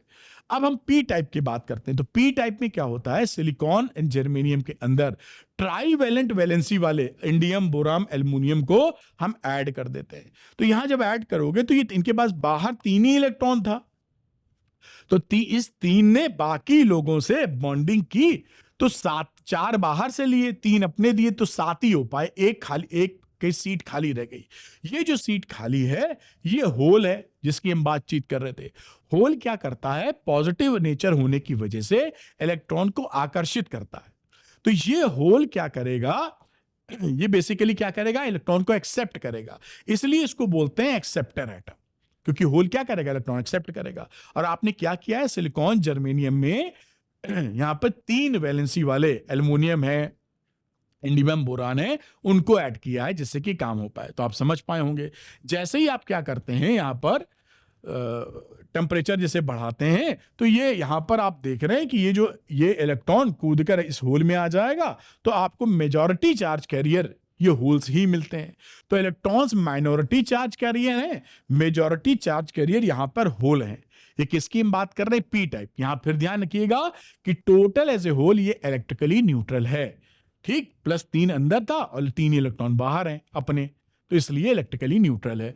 और पी टाइप का एनर्जी बैंड मॉडल, इसके अंदर क्या होता है, जो एक्सेप्टर एटम है ये बीच में एक एनर्जी बैंड के एक एनर्जी लेवल बना देता है जो कि just above the valence band, ये वैलेंस बैंड का एनर्जी लेवल उससे जस्ट अबव बनाता है। ये जो गैप है वो कितना होता है, 0.01 से लेकर 0.05 इलेक्ट्रॉन वोल्ट के बीच में। अब यहां पर क्या है, इलेक्ट्रॉन कूद के एक्सेप्टर वाले में चला जाता है, तो होल बन जाते हैं खट से, क्योंकि उसको यहां रहने की जगह है एक्सेप्टर एनर्जी लेवल पर, तो यहां होल बन जाएंगे, होल की कुछ कूद के यहां भी जाएंगे इक्का दुक्का, तो इलेक्ट्रॉन की वजह से कम करंट और होल ज्यादा बन जाएंगे, क्योंकि पास में एक्सेप्टर एटम का एनर्जी लेवल है, थोड़ा एनर्जी देंगे कूद कर एक्सेप्टर लेवल में बैठ जाएगा जाके वो। तो ये कहानी बन जाती है आपकी पी टाइप के अंदर। तो हमेशा ध्यान रखिएगा, पी टाइप के अंदर आपका एक्सेप्टर एटम है और ये energy level just above the valence band है, और गैप इन दोनों के बीच में 0.01 से लेकर 0.05 इलेक्ट्रॉन वोल्ट के बीच होता है, जिससे आप बेहतर आंसर कर सके। अब ये जो मैंने आपको समझाया था वही चीज रिपीट कर दी। इंट्रिंसिक में प्योरेस्ट फॉर्म Ne बराबर NH बराबर Ni, और एक्सट्रिंसिक में doped semiconductor N type, P type, pentavalent impurity add करते हैं, फास्फोरस, आर्सेनिक, एंटीमनी, और ये Ni बड़ा मेजॉरिटी चार्ज कैरियर है, होल की अपेक्षा, और यहां पर पी टाइप में होल मेजॉरिटी चार्ज कैरियर है इलेक्ट्रॉन की अपेक्षा। ये कुछ बातें और याद दिलाने के लिए जिससे पुख्ता कहानी बन जाए। इंट्रिंसिक सेमीकंडक्टर लिख रहा है वैलेंस बैंड से कंडक्शन बैंड, कोई एनर्जी गैप नहीं है इसमें। देखिए एन टाइप के अंदर जो डोनर एनर्जी लेवल है just below the conduction band, तो यहां से भी देखिए इलेक्ट्रॉन कूद के जा रहे हैं। यहां पर आ जाता है यहां पर एक्सेप्टर इंप्योरिटी, तो इलेक्ट्रॉन कूद के यहां रुक सकता है, तो यहां होल बन जाएंगे। अब यहां पे देखिए क्या है, जितने इलेक्ट्रॉन है उतने होल्स हैं, Ni बराबर NH, और इसी को Ni लिख देते हैं इंट्रिंसिक चार्ज कैरियर का। और यहां पे बात की जाए तो यहां पर आप देखेंगे एन टाइप में इलेक्ट्रॉनों की बहुतायदी, डॉट डॉट जो दिख रहे हैं वो इलेक्ट्रॉन है, होल बहुत कम है, मेजॉरिटी चार्ज कैरियर इलेक्ट्रॉन। यहां होल बहुत है, डॉट कम है। यहां पर current is due to both electron and hole, इसके अंदर जो करंट होगी वो इलेक्ट्रॉन या होल दोनों की वजह से होगी, जैसा मैं बता चुका था। और इसमें मेनली ड्यू टू इलेक्ट्रॉन, क्योंकि इलेक्ट्रॉन मेजॉरिटी है, यहां मेनली ड्यू टू होल्स। यहां Ne is equal to NH is equal to Ni, यहां Ne is much much greater than NH, या NH is much much greater than Ne। ये I is equal to I plus IH, ये electron से current, ये hole से current. Entirely neutral है ये, या ये पकड़िए, ये भी इंटायरली न्यूट्रल, ये भी इंटायरली न्यूट्रल, ये बात ध्यान रखिएगा। अगली, quantity of electron and holes are equal, जितने इलेक्ट्रॉन उतने ही holes, majority electron minority hole, majority hole minority electron. तो ये टेबल आपको सेमीकंडक्टर जो होते हैं उनके बारे में पूरी जानकारी दे देती है। अभी ये मास एक्शन लॉ होता है किसी भी डोप्ड सेमीकंडक्टर में, एक्सट्रिंसिक सेमीकंडक्टर में Ne is equal Ne into NH बराबर Ni स्क्वायर होता है under thermal equilibrium. Thermal equilibrium में जो Ne है, Ne का मतलब जो डोपिंग के बाद कंसंट्रेशन इलेक्ट्रॉन का है पर यूनिट वॉल्यूम संख्या, वो इंटू NH करोगे तो Ni स्क्वायर के बराबर होगा। ये अप्रोक्सीमेट रिलेशन होता है लेकिन अधिकतर काम करता है डोप्ड सेमीकंडक्टर के अंदर, और Ni है इंट्रिंसिक सेमीकंडक्टर की कहानी। अब resistivity and conductivity of a conductor, इसको क्योंकि बात आपके सिलेबस में है नीट के, तो यहां पर देखिए कंडक्टिविटी ऑफ ए कंडक्टर की बात करें तो I is equal to NeAVD होता है फॉर्मूला, ड्रिफ्ट वेलोसिटी और करंट के बीच में। करंट डेंसिटी होती है JI अपॉन A, तो ये I अपॉन A करोगे तो NeVD आ जाएगा। अब यहां पर VD की बात हम जानते हैं म्यू इंटू E होता है, क्योंकि म्यू होता ही है VD अपॉन E, तो यहां पर VD की जगह ये वैल्यू पुट कर देंगे, तो ये Ne म्यू E आ जाएगा which is sigma into E। तो इस फॉर्मूले को भी याद रखेंगे, करंट डेंसिटी है, current density Ne mu into E, और म्यू आप समझ रहे हैं इसे बोलते हैं mu is mobility of charge carrier, और कंडक्टिविटी क्या हो गया Ne म्यू, और यहां रेजिस्टिविटी 1 अपॉन Ne म्यू। ये मोबिलिटी आपके कोर्स में है, दैट इज मोबिलिटी, और मोबिलिटी की डेफिनेशन ही होती है mu is equal to VD upon E। तो इस बात को भी पकड़े रहिए। अब कंडक्टर सेमीकंडक्टर के लिए यही बात लगा देते हैं। तो इंट्रिंसिक में Ne बराबर NH, p type n type जान चुके हैं, J की वैल्यू NeVD हुआ करता था, तो यहां पर इलेक्ट्रॉन और होल दोनों रख दो VD की जगह। यहां पर होल की कहानी पी टाइप में होल की, उसमें एन टाइप में इलेक्ट्रॉन की, और ये कंडक्टिविटी हो गई 1 अपॉन रो, तो En mu E plus mu H। Simple formula based सवाल आते हैं, ये भी याद कर लीजिएगा, सीधे फॉर्मूला, और कुछ नहीं करना, कोई एनालिसिस नहीं करनी है आपको, फॉर्मूला याद है, खट से किनारे औरों से आगे हो जाओ। तो बच्चों करते हैं ये क्वेश्चन, लिखा है ए P type semiconductor has acceptor level 57 MeV, जो एक्सेप्टर लेवल है वो 57 MeV पे है, above the valence band, above the valence band, what is the maximum wavelength of light required to create a hole। यहां पर देखें तो जो आपको यहां पर बोल रहा है एक्सेप्टर लेवल, तो कंडक्शन बैंड में ऊपर बना देता हूं, ये कुछ ज्यादा बन गया, ये यहां कहीं बनाना चाहिए था एक्सेप्टर लेवल। ये एक्सेप्टर लेवल ऐसे होता आपको दिखाने के लिए, ये देखिए अगर वैलेंस बैंड है और ये यहां से अगर कंडक्शन बैंड चालू हो रहा है, तो ये जो एक्सेप्टर एनर्जी लेवल है वो यहां कहीं आपको मिल जाएगा, यहां कहीं बना दीजिए, ये गैप है, इसी गैप की वैल्यू 57 MeV लिखी है। तो हम इतना वेवलेंथ ड्रॉप कर दें कि ये इलेक्ट्रॉन कूद के यहां चला जाए तो यहां होल बन जाएगा, ये कहानी है और कुछ नहीं। तो E is equal to H nu by lambda, तो लेमडा की वैल्यू HC अपॉन E, तो H की वैल्यू लिखी 6.62, ये प्लैंक्स कांस्टेंट 10 की पावर -34, सी हो गया 3 × 10 की पावर 8, और एनर्जी को हमने चेंज कर दिया, जो बोला था 57 MeV, तो ये 57 MeV की वैल्यू मिलियन इलेक्ट्रॉन वोल्ट डाल दिया, तो मिली थी ये, तो 57 × 10⁻³ इलेक्ट्रॉन वोल्ट में कैलकुलेट करेंगे तो 217700 एंगस्ट्रॉम। अगर इस पे हम इतनी की लाइट डाल दें तो ये इलेक्ट्रॉन एक्साइट होकर यहाँ पहुंच जाएगा, जो कि हमारा एक्सेप्टर लेवल है, ये इसे क्या बोलते हैं, ये एक्सेप्टर लेवल, और यहां पर होल क्रिएट कर देगा, यानी कि कंडक्शन होल कर पाएंगे। इसको आप नोट कर लें यहां पे। तो बच्चों करते हैं ये क्वेश्चन, यहां है a silicon specimen is made into a P type semiconductor. Silicon को पी टाइप सेमीकंडक्टर में बनाए हैं by doping on an average 1 indium atom per this one silicon. ये डोपिंग कंसंट्रेशन बता रहे हैं कि इतने सिलिकॉन एटम पर हम लोग एक इंडियम एटम को मिला रहे हैं, ठीक। If the number of density of atoms in this silicon specimen, जो सिलिकॉन स्पेसिमेन था उसके अंदर डेंसिटी उसकी क्या है एटम्स की, वो है 5 × 10 की power 28 atoms per metre cube, ये सिलिकॉन की डेंसिटी है। Find the number of acceptor atom, find the number of acceptor atom in silicon per cubic centimetre. अब देखिए यहां पर जो इंडियम एटम है वो एक एक्सेप्टर एटम प्रोड्यूस करेगा, ये तो हम जानते हैं पी टाइप सेमीकंडक्टर के लिए। एक्सेप्टर भाई एक इंडियम एटम एक एक्सेप्टर एटम प्रोड्यूस करेगा, और वो कितना होगा, number of density of acceptor atom, क्योंकि आप मिला रहे हैं इतने पर एक और टोटल इतने एटम है, तो 5 × 10 की पावर 28 टोटल, और डिवाइड कर दीजिए 5 × 10 की पावर 7 से, तो आपको निकल आएगा कि कितने एटम्स यहां मिलाए गए हैं। तो this is the density of acceptor atom 10 की पावर 21 एटम पर मीटर क्यूब, क्योंकि ये जो एक एटम था वो इतने पर था, है ना। तो टोटल को अगर इतने से डिवाइड कर दें तो हमें पता चल जाएगा कि कितने एक्सेप्टर एटम हमने मिलाए हैं। अब यहां पर क्योंकि सेंटीमीटर क्यूब में आंसर देना था, तो इस मीटर क्यूब को हमने 10 की पावर 6 से डिवाइड कर दिया, 10 की पावर 15 एटम पर सेंटीमीटर क्यूब हमारा आ गया। एक्सेप्टर एटम कितना मिलाया गया है, ये काम खत्म हो गया। सरल था लेकिन आना चाहिए, नोट कर लीजिए इसे आप। तो बच्चों करते हैं ये क्वेश्चन, यहां पूछा गया है कि pure silicon at 300 kelvin has equal electron and hole concentration. 300 kelvin पर इलेक्ट्रॉन और होल का सेम कंसंट्रेशन है, वो भी दे रखा है कितना। Doping by indium NH increases to this one per metre cube. NH को इंक्रीज कर दिया गया है 3 × 10 की पावर 22 तक, है ना, ये देखिए इससे ज्यादा है।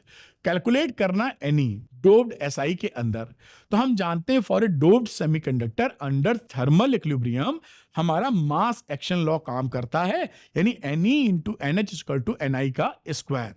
यहां पर Ne की वैल्यू निकालो, क्योंकि NH तो हमको दे रखा है डोप्ड सेमीकंडक्टर का, तो Ne = Ni का स्क्वायर अपॉन NH। Ni कितना दे रखा था, दिस वन, तो 1.5 × 10 की पावर 16 का स्क्वायर, और NH की वैल्यू हो गई, ये निकाली हमने 3 × 10 की पावर 22। ये वैल्यू कैलकुलेट की तो कितनी आ गई, 7.5 आफ्टर कैलकुलेशन इंटू 10 की पावर 9 पर मीटर क्यूब, और इसी को लिख के आपने Ne का कंसंट्रेशन बता दिया कि Ne कितना हो जाएगा per metre cube, this one value, और ये सवाल आपका हो गया। देखिए कितना सरल है, छोटी छोटी बातें, दैट्स ऑल, इसको भी आप नोट कर लें। तो बच्चों करते हैं ये क्वेश्चन, ये है what will be conductivity of pure silicon crystal. Pure silicon crystal की कंडक्टिविटी बतानी है 300 केल्विन पर। इफ इलेक्ट्रॉन होल पेयर्स पर centimetre cube is this one.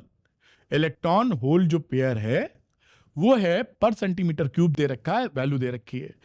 At this temperature म्यूई की वैल्यू दे रखी है और ये म्यूएस दे रखा है, और पूछा क्या था, कंडक्टिविटी। तो कंडक्टिविटी का हमारा जो फॉर्मूला होता है sigma is equal to NIE mu e plus mu h, ये जो उन्होंने दे रखा है प्योर सिलिकॉन के लिए, ये कंडक्टिविटी का फॉर्मूला लग जाता है। कुछ नहीं करना, देखिए वैल्यू रखनी है। ये वैल्यू Ni दे रखी थी, दिस वन 1.072 × 10 की पावर 10। ये इलेक्ट्रॉन का चार्ज म्यूई यहां से ले लीजिए और म्यूएच यहां से ले लीजिए, 1350, कुछ भी नहीं किया, सिंपल गुणा भाग। और ये 3.14 × 10 की पावर -6 मो पर सेंटीमीटर आपका रिजल्ट बन गया। ये कंडक्टिविटी का यूनिट है, मो अपॉन सेंटीमीटर। इसी में आंसर करना था, सवाल खत्म। बस फॉर्मूला ही तो लगाया, उसमें लगाया क्या देखिए, तो इसको नोट कर लीजिए आप। अब आता है पीएन जंक्शन। अब पीएन जंक्शन जो होता है, क्योंकि इसका बहुत जो डायोड वगैरह है, जो कई जगह इसका इस्तेमाल होगा, तो पीएन जंक्शन ध्यान रखिएगा, पी और एन क्रिस्टल्स को जोड़ के नहीं बनाया जाता। सब एटॉमिक लेवल पर उनकी क्वांटिटी ब्रेक कर जाती है। आप जब भी बनाएंगे एक ही क्रिस्टल लेंगे, एक तरफ पी की डोपिंग करेंगे, एक तरफ एन की डोपिंग करेंगे, अलग अलग पी एन को जोड़ नहीं सकते हैं। ये बात पकड़े रहिएगा। अब देखते हैं फॉर्मेशन ऑफ पीएन जंक्शन। जब आप उठाकर एक क्रिस्टल लेते हैं, एक तरफ पी की डोपिंग या पी टाइप ले लीजिए, एक तरफ एन की डोपिंग कर दीजिए, या पी एन अलग अलग कर दीजिए, आपके ऊपर है। तो जब पीएन जंक्शन का फॉर्मेशन हो रहा होता है, जब आप पी और एन डोपिंग करते हैं, तो मेजरली दो घटनाएं होती हैं और 4 टर्म आपको ध्यान रखने हैं। 2 घटनाएं क्या हैं? एक डिफ्यूजन करंट फ्लो होती है जो पी से एन, अभी हम समझाते हैं। तो पी से एन एक करंट जाएगी, यहां कहीं बना होगा, डिफ्यूजन करंट बोलते हैं पी से एन जाने वाली को। दूसरी ड्रिफ्ट करंट होती है एन से पी, और एन से पी की तरफ आपको करंट मिलती है ड्रिफ्ट करंट। तो ये देखिए यहां पर होल, ये जो लिखा है, ये होल के कॉन्टेक्स्ट में इलेक्ट्रॉन का उल्टा हो जाएगा। तो ये जो पी से एन जा रही है, ये डिफ्यूजन है, यहां से समझिएगा। इस ऊपर से ऊपर इलेक्ट्रॉन, जिधर करंट जाती है इलेक्ट्रॉन उसके विपरीत जाता है, तो वो उल्टा बना हुआ है। तो ये बात आप समझे, 2 करंट होंगी। उसके बाद क्या हो जाएगा, जब ये इक्विलिब्रियम स्टैब्लिश हो जाएगा, या दोनों करंट एक दूसरे के विपरीत हैं, जब नेट बराबर हो जाएंगी, तो उसमें एक बन जाती है डिप्लीशन लेयर। ये बीच में ये जो लेयर है, this is depletion layer. Depletion layer का मतलब होता है डिप्लीटेड फ्रॉम चार्ज।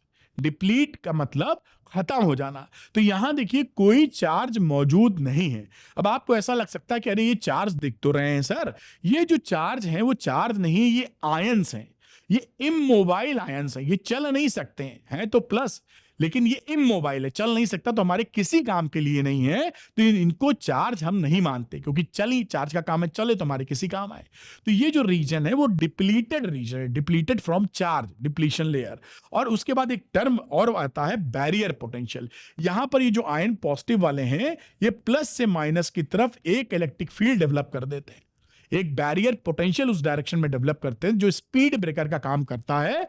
अगर यहां से होल आगे जाना चाहे, जैसे रोड पे स्पीड ब्रेकर होते हैं, कोई ऊंचा बन जाएगा तो बड़ी मुश्किल से आप जा पाएंगे, है ना।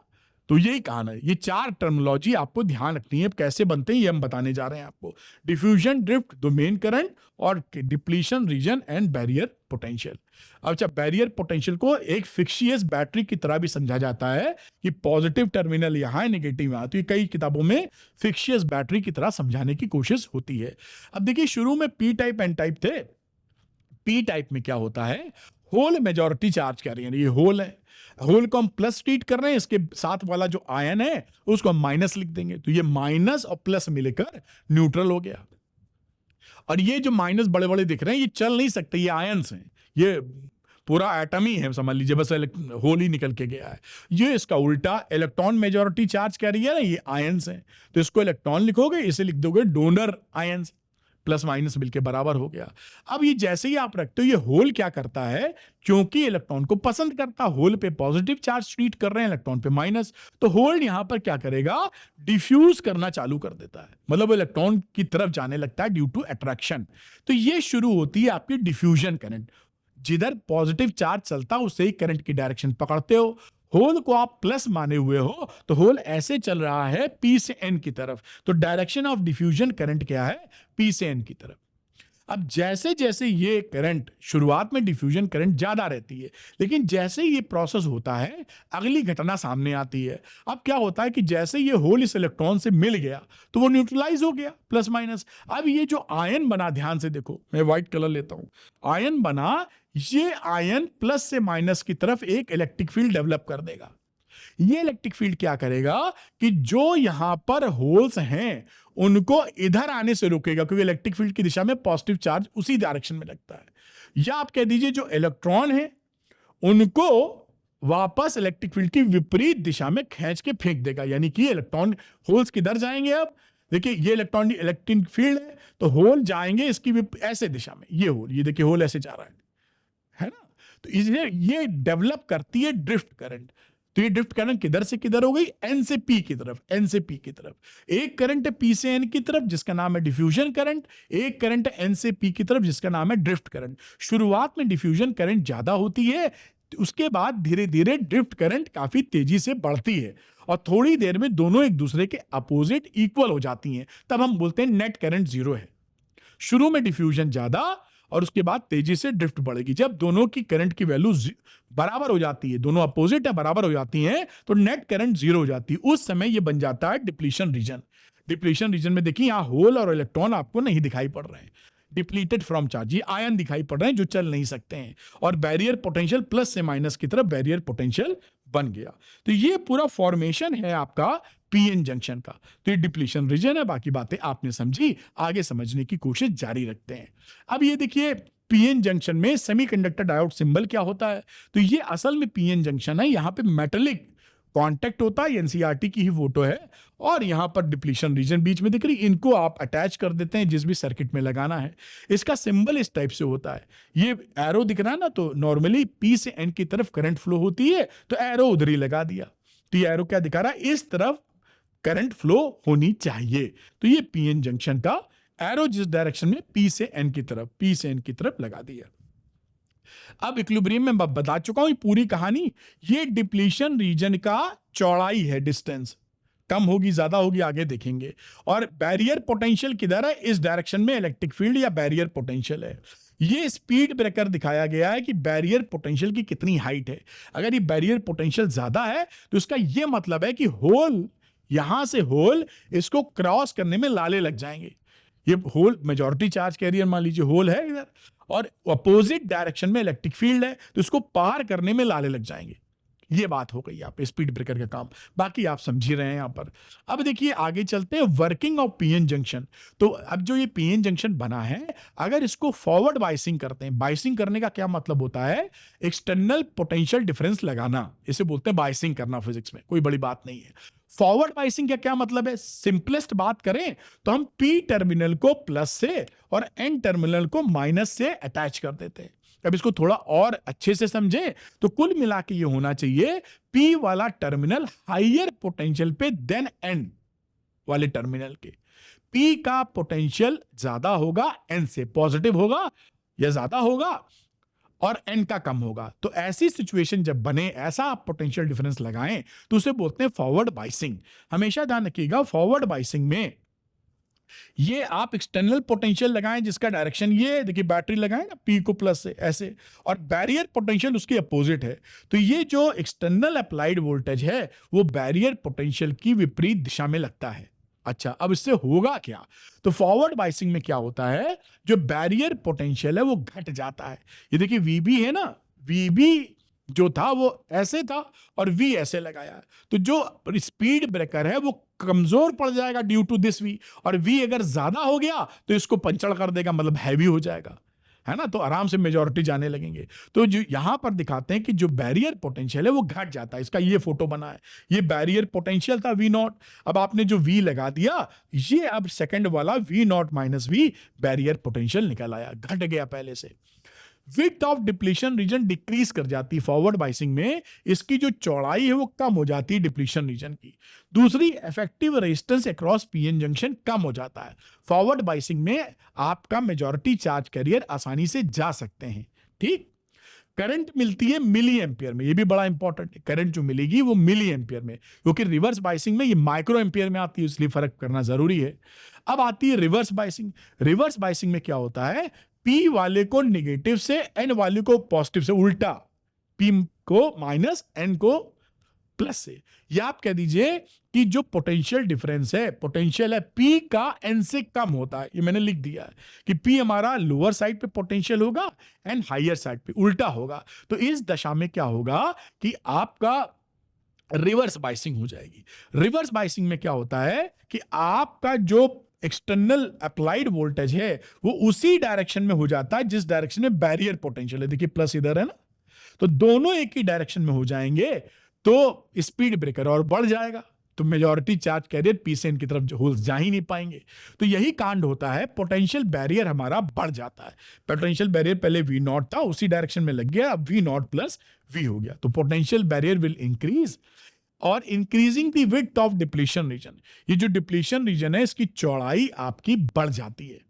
रेजिस्टेंस अक्रॉस पीएन जंक्शन बहुत ज्यादा हो जाता है क्योंकि ये स्पीड ब्रेकर बढ़ गया है। दूसरी बात, कोई भी करंट मेजॉरिटी चार्ज कैरियर की वजह से फ्लो नहीं करती। मेजॉरिटी चार्ज कैरियर मतलब जैसे यहां होल है तो होल ये जा नहीं पाएंगे, माइनॉरिटी चार्ज कैरियर की वजह से ही करंट फ्लो करेगी। इसलिए इसकी जो वैल्यू होती है करंट की वो माइक्रो एम्पियर में होती है, क्योंकि माइनॉरिटी चार्ज कैरियर तो कम होते हैं, तो इसकी जो करंट की वैल्यू मिलेगी वो माइक्रो एम्पियर में आपको मिलने वाली है। अब आता है वीआई कैरेक्टरिस्टिक। वीआई कैरेक्टरिस्टिक का सिंपल ये मतलब होता है, जब एक्सटर्नल वोल्टेज आप वी लगाए हो तो उसमें आप आई को भी कैलकुलेट कर लो, एम्पियर मीटर लगा के या मीटर लगा के, जिससे कि आप वी और आई में ग्राफ खींच सको। तो वीआई कैरेक्टरिस्टिक का मतलब है वी और आई में ग्राफ खींचना, बस इतना ही मतलब है। अब फॉरवर्ड बाइसिंग में हम देखते हैं, ये उसका सेटअप है कि फॉरवर्ड बाइसिंग कैसे की जाती है। ये डायोड है, डायोड का सिंबल, इसको देखिए हमने यहां पर पोटेंशियोमीटर से जोड़ दिया है, डिफरेंट वोल्टेज दे सके। ये देखिए प्लस से, तो ये हिस्सा प्लस से, ये देख रहे हैं प्लस से, और ये हिस्सा आपका माइनस से। तो ये फॉरवर्ड बाइसिंग में इसके बीच का पोटेंशियल डिफरेंस नापना है तो वी लगा दिया, इसमें की करंट नापनी है तो मिली एमीटर लगाते हैं, मिली एमीटर लगा दिया, जिससे हम डिफरेंट वैल्यूज वी पर आई को नाप सके, उसका ग्राफ बना देना है। तो ये क्या है, सेटअप फॉरवर्ड बाइसिंग का, और ये ग्राफ बन जाता है। ये ग्राफ हमने आपको एग्जाम्पल के तौर पे सिलिकॉन का दिखाया है। शुरू में जब आप फॉरवर्ड वोल्टेज बढ़ाते जाते हैं, नापते हैं, बढ़ाते जाते हैं, तो शुरू में करंट जल्दी नहीं बढ़ती। फिर जब आप सिलिकॉन के केस में 0.7 वोल्ट पे पहुंचते हैं तो करंट की वैल्यू काफी भड़बड़ा के बढ़ती है, तेजी से बढ़ती है। ये जो 0.7 वोल्ट है इसे बोलते हैं कट इन वोल्टेज या नी वोल्टेज। यहां पर ये इंपॉर्टेंट है, 0.7 वोल्ट तक कह सकते हैं कि इसके अंदर करंट नेग्लिजिबल थी या नहीं थी, उसके बाद ही करंट आपको मिली है। तो 0.7 वोल्ट क्या है, कट इन वोल्टेज या नी वोल्टेज, इसको याद रखिएगा सिलिकॉन के लिए। ठीक, ये फॉरवर्ड बाइसिंग की कैरेक्टरिस्टिक है, वी और आई का ग्राफ है। अब हम बात करते हैं रिवर्स बाइसिंग में। रिवर्स बाइसिंग में कुछ नहीं, इसका माइनस टर्मिनल, ये देखिए ये पी वाले को हम माइनस से जोड़ें और इसको हम प्लस से जोड़ें, पी है ये एन है, और यहां पर जो नापने के लिए, करंट नापने के लिए लगाते हैं वो माइक्रोमीटर होता है, तो म्यू है से नपाई करते हैं, ये वोल्टेज नापे। यहां पर हमने ये देखिए रिवर्स बाइसिंग और माइक्रो एम्पियर लगा मारा। ये रिवर्स बाइसिंग में हम वोल्टेज को उल्टी दिशा में बढ़ाते जा रहे हैं, तो हम देखते हैं कि जो करंट की वैल्यू है, रिवर्स करंट की वैल्यू, वो कुछ ज्यादा घटती बढ़ती नहीं है, क्योंकि ऑलरेडी बहुत छोटी माइक्रो एम्पियर, देखिए कांस्टेंट है, तो और इसे हम बोलते हैं कांस्टेंट सैचुरेशन करंट। तो आपका वोल्टेज बढ़ाने पर रिवर्स बाइसिंग में करंट की वैल्यू नहीं बढ़ रही है, और फिर एक वोल्टेज ऐसा मिलता है जिसे हम बोलते हैं जीनर वोल्टेज या ब्रेकडाउन वोल्टेज, जहां पर भड़बड़ा के आपको करंट मिलने लगती है। अब जो जीनर डायोड की बात करते हैं, भी हम बताएंगे इसको, तो यहां पर क्या होगा, एक ऐसा वोल्टेज होगा कि ऑर्डिनरी जो सेमीकंडक्टर, ऑर्डिनरी डायोड जो होते हैं, इस ब्रेकडाउन से जरा सा ऊपर आप वोल्टेज लगा देंगे तो फूक जाते हैं। लेकिन जीनर डायोड जो होता है, जो कोर्स में है, वो इसी तरह डिजाइन किया जाता है कि अगर ब्रेकडाउन से थोड़ा सा ज्यादा वोल्टेज भी आप दे देंगे तो भी फूकेगा नहीं, उसी में काम करने के लिए वो बना है। ठीक, आइए देखते हैं। अब ये रिवर्स मैंने बता दिया, रिवर्स सैचुरेशन करंट वाली बात, और ये मैंने पॉइंट बताया जीनर ब्रेकडाउन वोल्टेज, या वीजेड से भी इसको नॉर्मली रिप्रेजेंट किया जाता है। तो आप समझे, ऑर्डिनरी डायोड होगा तो ब्रेकडाउन से जरा सा ज्यादा करेंगे तो फूक जाएगा, जल जाएगा, और अगर जीनर वाला डायोड बनाएंगे तो वो इस तरह बनाया ही जाता है कि इसके आज से थोड़ा बढ़ा भी देंगे तो वो रिवर्स बाइसिंग में ऑपरेट कर जाएगा। खैर, ये जीनर, इसी एडवांटेज को हम यूज करते हैं वोल्टेज रेगुलेटर। जीनर डायोड जो होता है वोल्टेज रेगुलेटर या एसी से डीसी बनाने के रेक्टिफायर के काम में आएगा। तो ये इंपॉर्टेंट पॉइंट आप समझ पाए। ये दो तरह के ब्रेकडाउन होते हैं, एक होता है जीनर ब्रेकडाउन। जीनर ब्रेकडाउन में क्या होता है कि डिप्लीशन लेयर जो होती है उसमें बॉन्डिंग, जो ऑलरेडी बॉन्ड में है, वो टूटने लगते हैं, है ना भाई। आयंस तो थे ही, आपने देखा था ना, ये आयंस थे, प्लस वाले थे, ये माइनस वाला था, तो इसमें और भी तो हैं इलेक्ट्रॉन वगैरह, तो उनकी बॉन्डिंग टूटने लगती है। ये जो जीनर ब्रेकडाउन होता है इसमें पूरी तरह मामला फुकता नहीं है, ये रिवर्सिबल होता है। तो इसमें क्या होगा, this phenomena takes place in p n junction having high doping, जिसकी हाई डोपिंग होती है, डिप्लीशन लेयर बहुत थिन होती है, कम चौड़ाई की होती है, पतली, उसमें ये फिनोमिना हो जाता है। और p n junction does not damage permanently, p n junction damage नहीं होता, डीसी वोल्टेज स्टेबलाइजर की तरह जीनर फिनोमिना में इसका यूज करते हैं।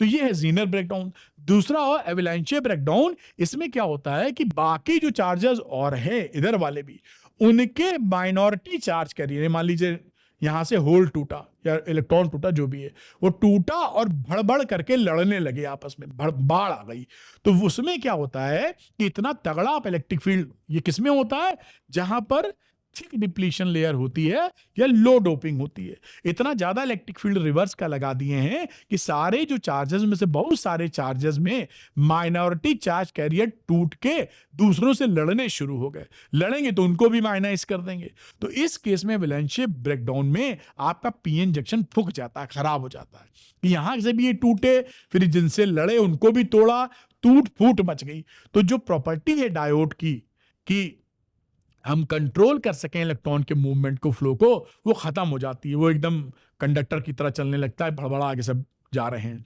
तो ये ब्रेकडाउन हमारे काम का है, इसमें तो खराब हो ही जाएगा। अब हम देखते हैं डायनेमिक रेजिस्टेंस। नॉर्मली क्या होता है, कट इन वोल्टेज के बाद थोड़े आगे वोल्टेज ले जाएं तो लगभग लीनियर ग्राफ मिलने लगता है। इसमें ओम्स लॉ हम लगा सकते हैं, लेकिन एज ए डायोड के लिए कैरेक्टरिस्टिक में ओम्स लॉ वैलिड नहीं होता। ओम्स लॉ के अंदर रेजिस्टेंस होता है कांस्टेंट, जबकि डायोड के अंदर रेजिस्टेंस होता है डायनेमिक। हर पार्ट के लिए एक अलग आपको रेजिस्टेंस मिलेगा, तो इसे बोलते हैं dynamic resistance, delta we upon delta आई। ये डायनेमिक रेजिस्टेंस हो गया। जैसा लिखा है, कट इन के बाद जो थोड़ी लाइन मिलेगी वो आपको स्टेट मिलती है। ये मैंने आपको दिखाया है रिवर्स बाय फॉरवर्ड बाइसिंग के लिए सिलिकॉन, ये जर्मेनियम, ऐसे कर्व बनता है वीआई कैरेक्टरिस्टिक, और रिवर्स बाइसिंग में ये कैरेक्टरिस्टिक है ब्रेकडाउन वाली, आप जानिए ये वीजेड बोल दीजिए, जीनर ब्रेकडाउन। उम्मीद है ये बात पकड़ में आई होगी, सरलता के साथ, आसानी के साथ। ये कुछ डिफरेंस है जो मैंने कहा लगे हाथ आपको दिखा भी दें। जैसे फॉरवर्ड बाइसिंग में पी को प्लस और एन को निगेटिव पे रखेंगे मोटे तौर पे, या कह दीजिए पी को हायर वोल्टेज पे, एन को कम वोल्टेज पे। यहां पी निगेटिव है, एन पॉजिटिव है, उल्टा कर देते हैं। पोटेंशियल बैरियर रिड्यूस हो जाता है, यहां पोटेंशियल बैरियर इंक्रीज हो जाता है, उसी का उल्टा। Width of depletion layer decrease होती है, यहां इंक्रीज होती है। पीएन जंक्शन स्मॉल रेजिस्टेंस देता है या हायर रेजिस्टेंस मिलते हैं, वो आप समझ ही रहे हैं, रिवर्स बाइसिंग है। फॉरवर्ड करंट फ्लो करती है करंट में, यहां पे रिवर्स करंट फ्लो करती है। यहां order of forward current milliampere में, ये माइक्रो एम्पियर में, कहां गया, कहीं लिखा होगा, पढ़ लीजिए, माइक्रो एम्पियर, ठीक। और ये सिलिकॉन में तो nano ampere. Mainly majority current शामिल होती है, मेनली माइनॉरिटी करंट शामिल होती है, ये उसका फॉरवर्ड कैरेक्टरिस्टिक, वीआई कैरेक्टरिस्टिक। यहां पर कट इन और ये नी वोल्टेज या कट इन वोल्टेज जो बात की थी, और ये रिवर्स बाइसिंग का जीनर ब्रेकडाउन वाला मामला। फॉरवर्ड रेजिस्टेंस हो गया डेल्टा वीआई अपॉन डेल्टा, ये रिवर्स ब्रेकडाउन हो गया। और इंपॉर्टेंट पॉइंट ध्यान रखिए कि अगर आप आइडियल हम डायोड ले रहे हैं तो फॉरवर्ड बाइसिंग में रेजिस्टेंस आपका जीरो हो जाता है आइडियल डायोड के लिए। अगर फॉरवर्ड बाइसिंग कैसे पहचानते हैं कि ये जो लगा हुआ है, ये P है, ये N है, तो ये प्लस से हो, ये माइनस से, या ये हायर पोटेंशियल पे हो, ये लोअर पोटेंशियल पे, तो ये फॉरवर्ड बाइसिंग है। फॉरवर्ड बाइसिंग पे इसका रेजिस्टेंस जीरो हो जाएगा, और रिवर्स बाइसिंग पे इसका रेजिस्टेंस इंफिनिटी हो जाएगा। ये जो F लिखा, R लिखा, फॉरवर्ड रिवर्स के लिए, इसीलिए इसको लगाया कि फॉरवर्ड बाइसिंग में कनेक्शन है, निकल जाओ, ये डिसकनेक्शन है, स्विच ऑफ है, नहीं जा सकते रिवर्स बाइसिंग में, आइडियल सेमीकंडक्टर के लिए। तो बच्चों करते हैं ये question. Figure shows a diode connected to an external resistance, ये and an EMF assuming that the barrier potential developed in diode is 0.5 volt। इसके अंदर जो बैरियर पोटेंशियल डेवलप है वो 0.5 वोल्ट का है। Obtain the value of current in the circuit in milliampere, ठीक है। अब आपको मालूम है कि 4.5 वोल्ट आप लगाए हो, लेकिन 0.5 वोल्ट का स्पीड ब्रेकर है, तो 0.5 वोल्ट तो ये खा जाएगा, अपने पे ही ड्रॉप करा लेगा, तो बचेगा पूरे सर्किट के लिए केवल 4 वोल्ट। उसी से V = IR लगा देंगे, तो E है 4.5 वोल्ट, R है यहां पे 100 ohm. Voltage drop across PN junction 0.5 volt, क्योंकि बैरियर पोटेंशियल है, जब आप लगाओगे तो 0.5 तो खुद ही खा जाएगा। उसके बाद इफेक्टिव वोल्टेज कितना मिला, 4.5 में 0.5 घटा दीजिए, ये 4.5 है, 0.5 रिवर्स बाइसिंग का था, वो ड्रॉप हो गया, 4 वोल्ट बचा। तो करंट इन दी सर्किट क्या हो गई, I is to V by r. V की वैल्यू हो गई 4, इफेक्टिव वोल्टेज R हो गया 100, ये वैल्यू हो गई 0.04 एम्पियर। और इसको आपको आंसर कहा है मिली एम्पियर में, मान लो ऑप्शन है, तो 0.04 को आप मिली एम्पियर में चेंज कर दीजिए, वैल्यू हो जाएगी 40 मिली एम्पियर, और यही आपका आंसर हो गया। बहुत ही सिंपलिस्टिक, लेकिन ऐसे सवाल मिलेंगे तो इसको नोट कर लीजिए आप। तो बच्चों करते हैं ये क्वेश्चन, लिखा if current in given circuit is 0.1 ampere, current दे रखी है, then calculate resistance of PN junction. इस पीएन जंक्शन का रेजिस्टेंस निकालना है। मान लीजिए इसका रेजिस्टेंस आर है, कुछ मान लो और सिंपली लगा मारो, let resistance of PN junction be r, then current in the circuit, ये फॉरवर्ड वाइसिंग में है तो कोई दिक्कत नहीं है, जाएगी करंट, आई की वैल्यू हो जाएगी 5 टोटल वोल्टेज। और जब तक इसका नी वोल्टेज ना दिया हो तब तक हम आइडियल डायोड मानते हैं कि कोई नी वोल्टेज नहीं है उसका, ठीक। तो 5/R + 30, ये सीरीज में है तीनों, 30 + 10, ये 0.1 एम्पियर के बराबर है, जैसा कि सवाल में कहा गया था। अब इसको आप क्रॉस मल्टीप्लाई कर दीजिए, तो 0.1R + 3 + 1 मल्टीप्लाई करने के बाद बराबर 5, तो 0.1R, ये 4 वैल्यू घटी तो 1 बचा, R की वैल्यू आ गई 10 ओम, और ये आपका आंसर हो गया। ये रेजिस्टेंस ऑफ डायोड क्या रहा, 10 ओम। नोट कर लें इसे आप। तो बच्चों करते हैं ये क्वेश्चन, लिखा है what is the value of current in the given circuit. अब यहां इंटरेस्टिंग बात देखिएगा, सवाल बहुत सरल है, ये पॉजिटिव टर्मिनल है, ये नेगेटिव है, इसके हिसाब से करंट अगर चलेगी तो ये रिवर्स बाइसिंग में है, देख पा रहे हो भाई, यहां निगेटिव पोटेंशियल, यहां पॉजिटिव, इसके हिसाब से रिवर्स बाइसिंग होने की वजह से ये करंट को फ्लो ही नहीं करने देगा, इंफिनिटी रेजिस्टेंस होगा, आइडियल मान के चल रहे हैं। तो ये आर्म हमारे किसी काम की नहीं है, क्योंकि इसमें करंट ही नहीं जा रही है, तो हमारे लिए केवल यहां से सीधे करंट निकल जाएगी। तो ये 10 और 10 सीरीज में रहे। अब यहां पर आई की वैल्यू हो गई 20 का मतलब जो लगाया था, और 10 + 10 टोटल रेजिस्टेंस, आंसर आ गया 1 एम्पियर। है देखिए कितना सरल, लेकिन ध्यान देने वाली बात है, क्यों, क्योंकि ये रिवर्स बाइसिंग में है, इसलिए इससे करंट ही नहीं जाएगी, और जब तक करंट नहीं जाती तब तक रेजिस्टेंस पे कोई पोटेंशियल ड्रॉप होएगा नहीं, खेल खत्म हो गया। नोट कर लीजिए इसे आप। तो बच्चों करते हैं ये question, what is the value of the current I in the given circuit. बस इसमें पहचानना यही होता है कौन फॉरवर्ड बाइसिंग में, कौन रिवर्स बाइसिंग में। ये देखिए प्लस माइनस लगाया है, आगे बढ़े तो ये फॉरवर्ड बाइसिंग में, और ये भाई साहब रिवर्स बाइसिंग में। अब रिवर्स बाइसिंग वाली जो आर्म होती है वहां से करंट जाएगी ही नहीं, केवल ये ऊपर वाली आर्म हमारे लिए इंपॉर्टेंट है, इसी को लेके हम डिसाइड करेंगे कि करंट की वैल्यू क्या हो। यही लिखा है कि फॉरवर्ड बाइसिंग में RF की वैल्यू होती है 0, तो इसका रेजिस्टेंस 0 हो जाएगा जब तक कुछ बोला ना गया हो। रिवर्स बाइसिंग में इंफिनिटी, तो यहां से कोई करंट जाएगी नहीं। तो सिलिकॉन फॉरवर्ड बाइसिंग में ऊपर वाला, और ये जर्मेनियम रिवर्स बाइसिंग में। अब देखिए current will flow through SI only, है ना, ओनली भी लिख दो, बात समझ में आपकी आई होगी। तो effective voltage across this one, अब ये रिवर्स वोल्टेज दिया हुआ है, तो 2.7 में से 0.7 खा जाएगा, तो 2 वोल्टेज का ड्रॉप होगा इसमें, ये 2 वोल्ट हो गया। तो करंट कितनी हुई सिलिकॉन के अंदर, V = IR, तो I = V/R, V हो गया 2 वोल्ट इफेक्टिव, और इसका रेजिस्टेंस यहां पर जो वैल्यू दे रखी थी, ये वैल्यू हो गई यहां पर, सॉरी 1 किलो ओम, ये 1 किलो ओम दे रखी है, तो इसमें वैल्यू हो गई 2/1 × 10⁻³ और ये वैल्यू हो गई 2 मिली एम्पियर। क्योंकि इसकी आप बात करोगे तो टोटल रेजिस्टेंस कितना हो गया भाई, इफेक्टिव वोल्टेज हो गया, घटा दिया आपने 2 वोल्टेज पूरे के लिए, और करंट यहां से कितनी जा रही है, 1 किलो ओम, तो ये 2 मिली एम्पियर आपका आंसर यहां पर आ गया। आप उम्मीद करते हैं समझ पाए होंगे, इंपॉर्टेंट है, आते हैं नोट करें। तो बच्चों करते हैं ये इंटरेस्टिंग क्वेश्चन, यहां लिखा है in the given circuit a PN junction is ideal, ठीक है, ये पीएन जंक्शन, देखिए then calculate current flowing through it. अब देखिए इसको ना, ये भी 0 वोल्ट, इसका V कितना है, अर्थिंग है 0 तो जो सेम पोटेंशियल पॉइंट होते हैं उनको आप आपस में कनेक्ट कर सकते हैं, है ना, पोटेंशियल सेम। तो इन दोनों वायर को हम चाहें तो ऐसे मिला सकते हैं, और ये देखिए मिला के बना दिया, इन द गिवन कंडीशन ये मिला दिया। ऐसे सर्किट समझना है। अब यहां देखिए इन दोनों कि जो पोलैरिटी है वो विपरीत दिशा में, इधर प्लस है ये माइनस है, यहां प्लस है ये माइनस है, ये करंट ऐसे फ्लो कराना चाहेगा, ये करंट ऐसे फ्लो कराना चाहेगा।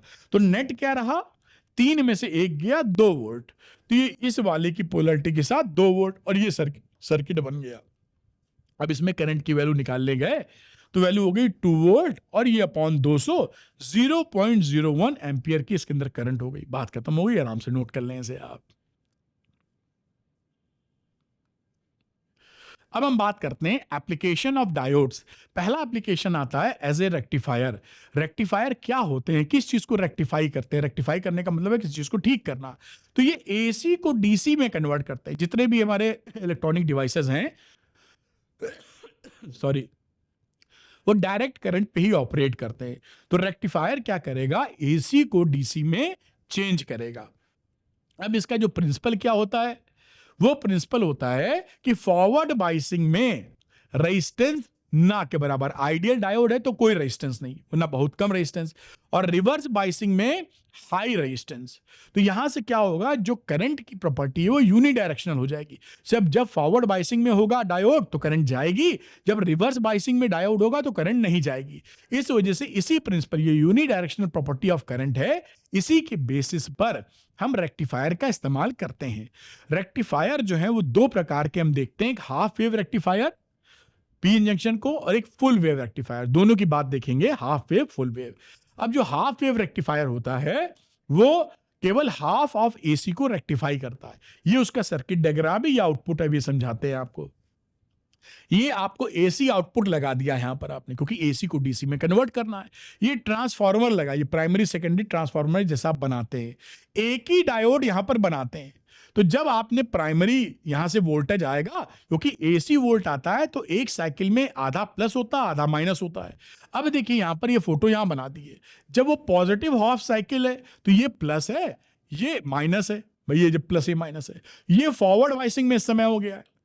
फॉरवर्ड वाइसिंग में तो करंट इसने दे दिए, देखिए ऊपर वाले में जब प्लस था तो यहां पे करंट आपको मिल गई। अब सेकंड हाफ साइकिल में ये निगेटिव है, यानी ऊपर वाला माइनस है नीचे वाला प्लस है, पोलैरिटी बदल गई। अब ये रिवर्स बाइसिंग में, तो रिवर्स बाइसिंग में कोई करंट नहीं फ्लो कराएगा, इनफाइनाइट रेजिस्टेंस है। तो नीचे वाले जो जब साइकिल थी उसमें कोई करंट नहीं गई, फिर घूम के यहाँ आएगा तो फिर करंट। तो ये जो वेव थी ऊपर नीचे वाली, इसका ऊपर वाला तो मिलेगा, नीचे वाला गुल हो जाएगा, क्योंकि वो रिवर्स बाइसिंग में है। तो यहां पर ये वोल्टेज इनपुट है, ये वोल्टेज आउटपुट है। तो केवल ये हाफ देखिए पल्सेस आपको मिलेंगे, ये नीचे वाला गुल हो गया। इसी पूरी वेव का आधा रेक्टिफिकेशन हुआ है, इसी वजह से हाफ वेव रेक्टिफिकेशन इसे बोलते हैं। ठीक, यहां पर एक इंटरेस्टिंग बात और याद रखिएगा कि आउटपुट फ्रीक्वेंसी अगर 50 है तो इनपुट फ्रीक्वेंसी भी सेम होती है, यानी जितनी इनपुट फ्रीक्वेंसी है उतनी ही आउटपुट फ्रीक्वेंसी है। यहां देखिए इतने में एक चक्कर है, इतने में भी एक ही चक्कर है, इनपुट आउटपुट बराबर। ये हाफ वेव रेक्टिफायर की बात थी, जैसा आप समझ पाए होंगे, बढ़िया। अब हम बात करते हैं full wave rectifier. Full wave rectifier में ये पूरी वेव को रेक्टिफाई कर देता है। उसके लिए 2 डायोड का सहारा लेना पड़ता है, डायोड 1 डायोड 2 और सेंटर टैप ट्रांसफार्मर का। ये सेंटर टैप ट्रांसफार्मर क्या है, इसके बीचों बीच में हम एक कनेक्शन स्टैब्लिश करते हैं, इसे बोलते हैं सेंटर टैप, है ना, बीचों बीच में। ये क्यों करते हैं, जिससे कि दोनों की तरफ वोल्टेज सेम हो। ये वही ट्रांसफार्मर है, ये कहानी है। अब इसमें देखिए, इसको समझाने के लिए ये डायोड लगा हुआ, ये डायोड 2 है और ये आउटपुट है यहाँ पर। अब हम मानते हैं आधी हाफ साइकिल में, जब पॉजिटिव हाफ साइकिल है तो ये प्लस है और ये बीच वाला माइनस और ये वाला और माइनस है, ऐसा समझ लीजिए आप। ये प्लस है, ये माइनस है और माइनस, यहां से घटता जाएगा ना वोल्टेज। तो ये देखिए ये प्लस से कनेक्टेड है और ये माइनस से कनेक्टेड है, तो फॉरवर्ड बाइसिंग में, और ये ज्यादा माइनस से और ये कम माइनस से, तो ये उल्टा कनेक्शन हो गया रिवर्स बाइसिंग में। पी वाला हिस्सा कम पोटेंशियल पे है और इधर वाला हिस्सा उससे ज्यादा पोटेंशियल में, रिवर्स बाइसिंग में। यानी ये करंट देगा और ये करंट नहीं देगा इस समय हाफ साइकिल में। देख पाए ना आप, यही कहानी यहाँ समझने के लिए, जैसे प्लस बनाया यहाँ माइनस बना दो या डबल माइनस बना दो। तो ये आप देख रहे हैं ना, प्लस से कनेक्टेड है और ये माइनस से। तो ये देख रहे प्लस वाला सीधा इससे कनेक्टेड है और ये ले जाओगे तो ये माइनस से, तो ये फॉरवर्ड बाइसिंग में इस समय। और इसकी बात करोगे तो ये कनेक्टेड है माइनस से और दूसरा वाला 20 से, कम माइनस से, तो रिवर्स बाइसिंग में करंट आपको मिली D1 से। अब जब नेगेटिव हाफ साइकिल आई तो यहां डबल नेगेटिव बना दो, ये सिंगल नेगेटिव और ये प्लस। तो ये देखिए प्लस से और ये माइनस से, तो ये फॉरवर्ड बाइसिंग में करंट मिलेगी। ये हो गया ज्यादा माइनस, ये कम माइनस, तो रिवर्स बाइसिंग, यहां करंट नहीं मिलेगी। तो अब आधी लाइफ साइकिल में D2 वाला आपको करंट देगा। तो प्लस वाले में D1 ने दिया, माइनस वाले ने D2 ने दिया। ये देखिए ये इनपुट था, तो पहले का करंट मिला D1 से, इसलिए D1 लिखा है, और नीचे वाले का मिला D2 से, इसलिए सबको रेक्टिफाई किया है। जो मिला इसका D1 ने काम किया, इसका D2 ने काम किया, और इस तरह से पल्सेटिंग करंट आपको मिल गई। फुल वेव रेक्टिफाई हो गया आपका। ठीक, फुल वेव रेक्टिफाई में दोनों पूरी साइकिल हो जाती है। इसमें फ्रीक्वेंसी डबल हो जाती है, क्योंकि इसकी तो एक ही थी, यहां पर 2 बार फ्रीक्वेंसी हो गई। तो इनपुट फ्रीक्वेंसी अगर 50 हर्ट्ज है तो आउटपुट फ्रीक्वेंसी उसकी डबल हो जाएगी, है ना। ये आउटपुट है 100 हो जाएगी। ध्यान रखिएगा, इनपुट का डबल होगा आउटपुट फ्रीक्वेंसी। ये फुल वेव रेक्टिफायर है। अब एक रेक्टिफायर और आप क्या पूछा जाता है, ब्रिज रेक्टिफायर। तो जो फुल वेव रेक्टिफायर है उसमें ब्रिज रेक्टिफायर क्यों यूज करते हैं, क्योंकि ये ज्यादा, इसमें सेंटर टैप ट्रांसफार्मर की जरूरत नहीं पड़ती पहली बात, और इसकी एफिशिएंसी ज्यादा होती है, 81.2% एफिशिएंसी निकल आती है, और छोटा डिजाइन होता है। तो फुल वेव रेक्टिफायर के लिए ब्रिज रेक्टिफायर भी यूज किया जाता है विदाउट सेंटर टैप ट्रांसफार्मर के। तो यहां पर जैसे आप लगाएंगे तो जब फॉरवर्ड बाइसिंग हो जाएगी पॉजिटिव हाफ साइकिल में, तो ये D1 और D4 हमारा फॉरवर्ड बाइस होगा, स्विच ऑन मतलब करंट फ्लो करेगा, और रिवर्स बाइसिंग में दोनों स्विच ऑफ रहेंगे, ये दोनों नहीं रहेंगे। फिर अगली पे जब आधी लाइफ साइकिल होगी तो ये ऑफ हो जाएंगे, ये ऑन हो जाएंगे। इस तरह से आपको यहां पे देखिए बना है D1 D3, D1 D4 positive में और नेगेटिव में D2 D3। इस तरह से ब्रिज रेक्टिफायर काम करता है। ये क्यों यूज करते हैं, क्योंकि हायर एफिशिएंसी और सेंटर टैप ट्रांसफार्मर की, यहां ट्रांसफार्मर बीच में सेंटर टैपिंग की जरूरत नहीं पड़ी। इसका सर्किट डायग्राम आप देख ही रहे हैं। ठीक, अब कुछ बातें और रेक्टिफायर के सेंस में जो हमको मालूम होनी चाहिए। एफिशिएंसी होती है कि भाई हम रेक्टिफायर यूज ही क्यों करते हैं, हम एसी को डीसी में कन्वर्ट करने के लिए यूज करते हैं। तो PDC/PAC, जितना आपने एसी लगाया जितना ज्यादा डीसी बना देगा उतना एफिशिएंट है। और इसको डीसी को लिखते हैं I²DC इंटू लोड, रेजिस्टेंस का लोड, I²R होता है ये फॉर्मूला P का।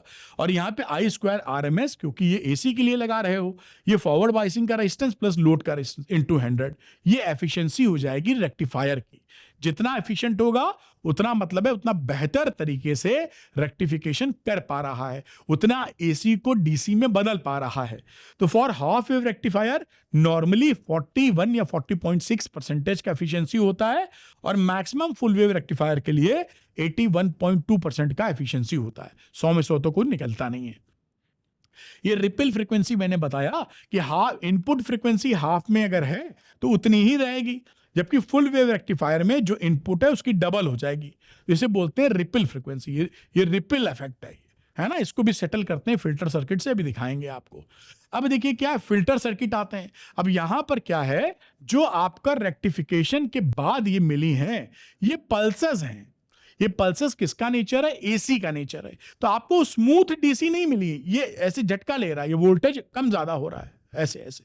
तो आप चाहते हैं कि ऐसा ना हो कि ये कुछ ऐसा फ्लैट मिल जाता तो ज्यादा कांस्टेंट वोल्टेज हमको मिलता।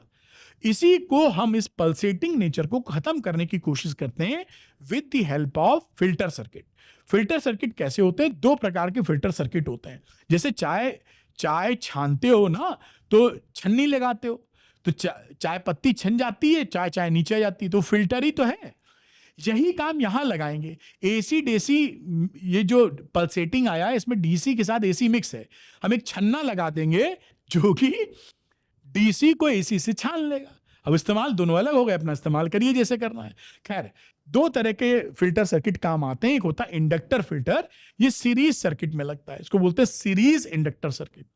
तो ये देखिए आप जानते हैं 7वें चैप्टर में अल्टरनेटिंग करंट में पढ़े थे, अगर फ्रीक्वेंसी ज्यादा है तो रिएक्टेंस इसका ज्यादा होता है, इंडक्टिव रिएक्टेंस। तो ये क्या करता, ब्लॉक कर देता हाई फ्रीक्वेंसी वाली एसी को और डीसी को जाने देता है।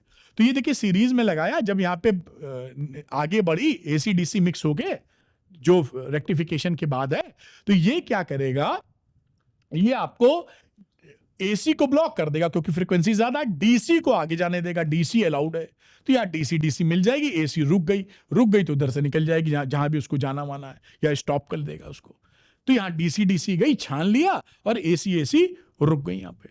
तो यहाँ पर आपको जो सर्किट मिलेगा वो स्मूथ मिलेगा। नॉर्मली जो हम लोग यूज करते हैं, एनसीईआरटी में भी जो दिया है वो कैपेसिटर सर्किट है। जो कैपेसिटर सर्किट है ये शंट या पैरेलल फॉर्म में लगाया जाता है, ये देखिए इसे शंटिंग बोलते हैं। ये इसके जो रिएक्टेंस होता है 1/2 पाई FC। अगर आप देख रहे हैं कि XC is inversely proportional to F, frequency अगर ज्यादा है तो रिएक्टेंस कम है, यानी कि AC को अलाउ कर देगा, DC को रोक देगा, ये मैंने लिखा भी है। अब यहां पे शंट लगा दिया तो जैसे ही AC DC गई, अब यहां पर ये शॉर्ट किया है सर्किट, तो हमेशा करंट क्या चाहती है कि कम रेजिस्टेंस वाले पाथ को फॉलो करे। तो ये जो लगा है ये एसी के लिए स्मूथ रास्ता है क्योंकि उसको रेजिस्टेंस ऑफर नहीं कर रहा है, तो एसी निकल जाएगी यहां से। डीसी के लिए बहुत भयानक रास्ता, रेजिस्टेंस ज्यादा है तो डीसी आगे चली जाएगी। ये डीसी कंपोनेंट गया और आउटपुट छन गया क्योंकि एसी यहां निकल गई थी और डीसी आगे चली गई। ये छनाई का कार्यक्रम या फिल्टर सर्किट यूज करते हैं। ये आपका डायग्राम है एनसीईआरटी का। तो ये फिल्टर सर्किट लगा दिया, रेक्टिफायर पहले लगाया, फिर फिल्टर सर्किट लगाया और डीसी कंपोनेंट आगे चला गया। ये एसी इनपुट था और after filter rectification and filter इस तरह का लगभग सीधा, बहुत ही कम पल्सेस देखिए छोटी छोटी मिलती हैं, आपको ये मिल जाता है। तो पल्सेटिंग नेचर आपका खत्म हो जाता है। तो आप फिल्टराइजेशन, फिल्टर सर्किट ऐसे यूज करते हैं। उम्मीद करते हैं बड़ा मजेदार अंदाज में आपको समझ में आया होगा। अब हम कुछ स्पेशल पर्पस डायोड की बात करते हैं, जैसे जीनर डायोड। तो ध्यान रखिएगा, जो जीनर डायोड होता है वो रिवर्स बायर में काम करता है और हाईली डोप्ड होता है, कहीं लिखा होगा। तो special purpose diodes are design to operate under reverse biasing breakdown region में, और सिंबल ये लिखा है यहां कहीं आगे आपको दिख जाएगा। हमेशा रिवर्स बायसिंग में आप काम करते हैं, ये ध्यान रखें, पूछा बहुत जाता है। रिवर्स बाइस ब्रेकडाउन रीजन में इसका सिंबल याद रखिए। ये नॉर्मली डंडी को थोड़ा टेढ़ा कर दिया है। नॉर्मल आप डायोड बनाते हैं तो ऐसे बनाते हैं, है ना। इसमें देखिए बनी है, ये थोड़ा सा इस तरह से बना दिया, इसको अंदर और बाहर खींच दिया है। ये जीनर डायोड का सिंबल है, पहचाने रहिएगा।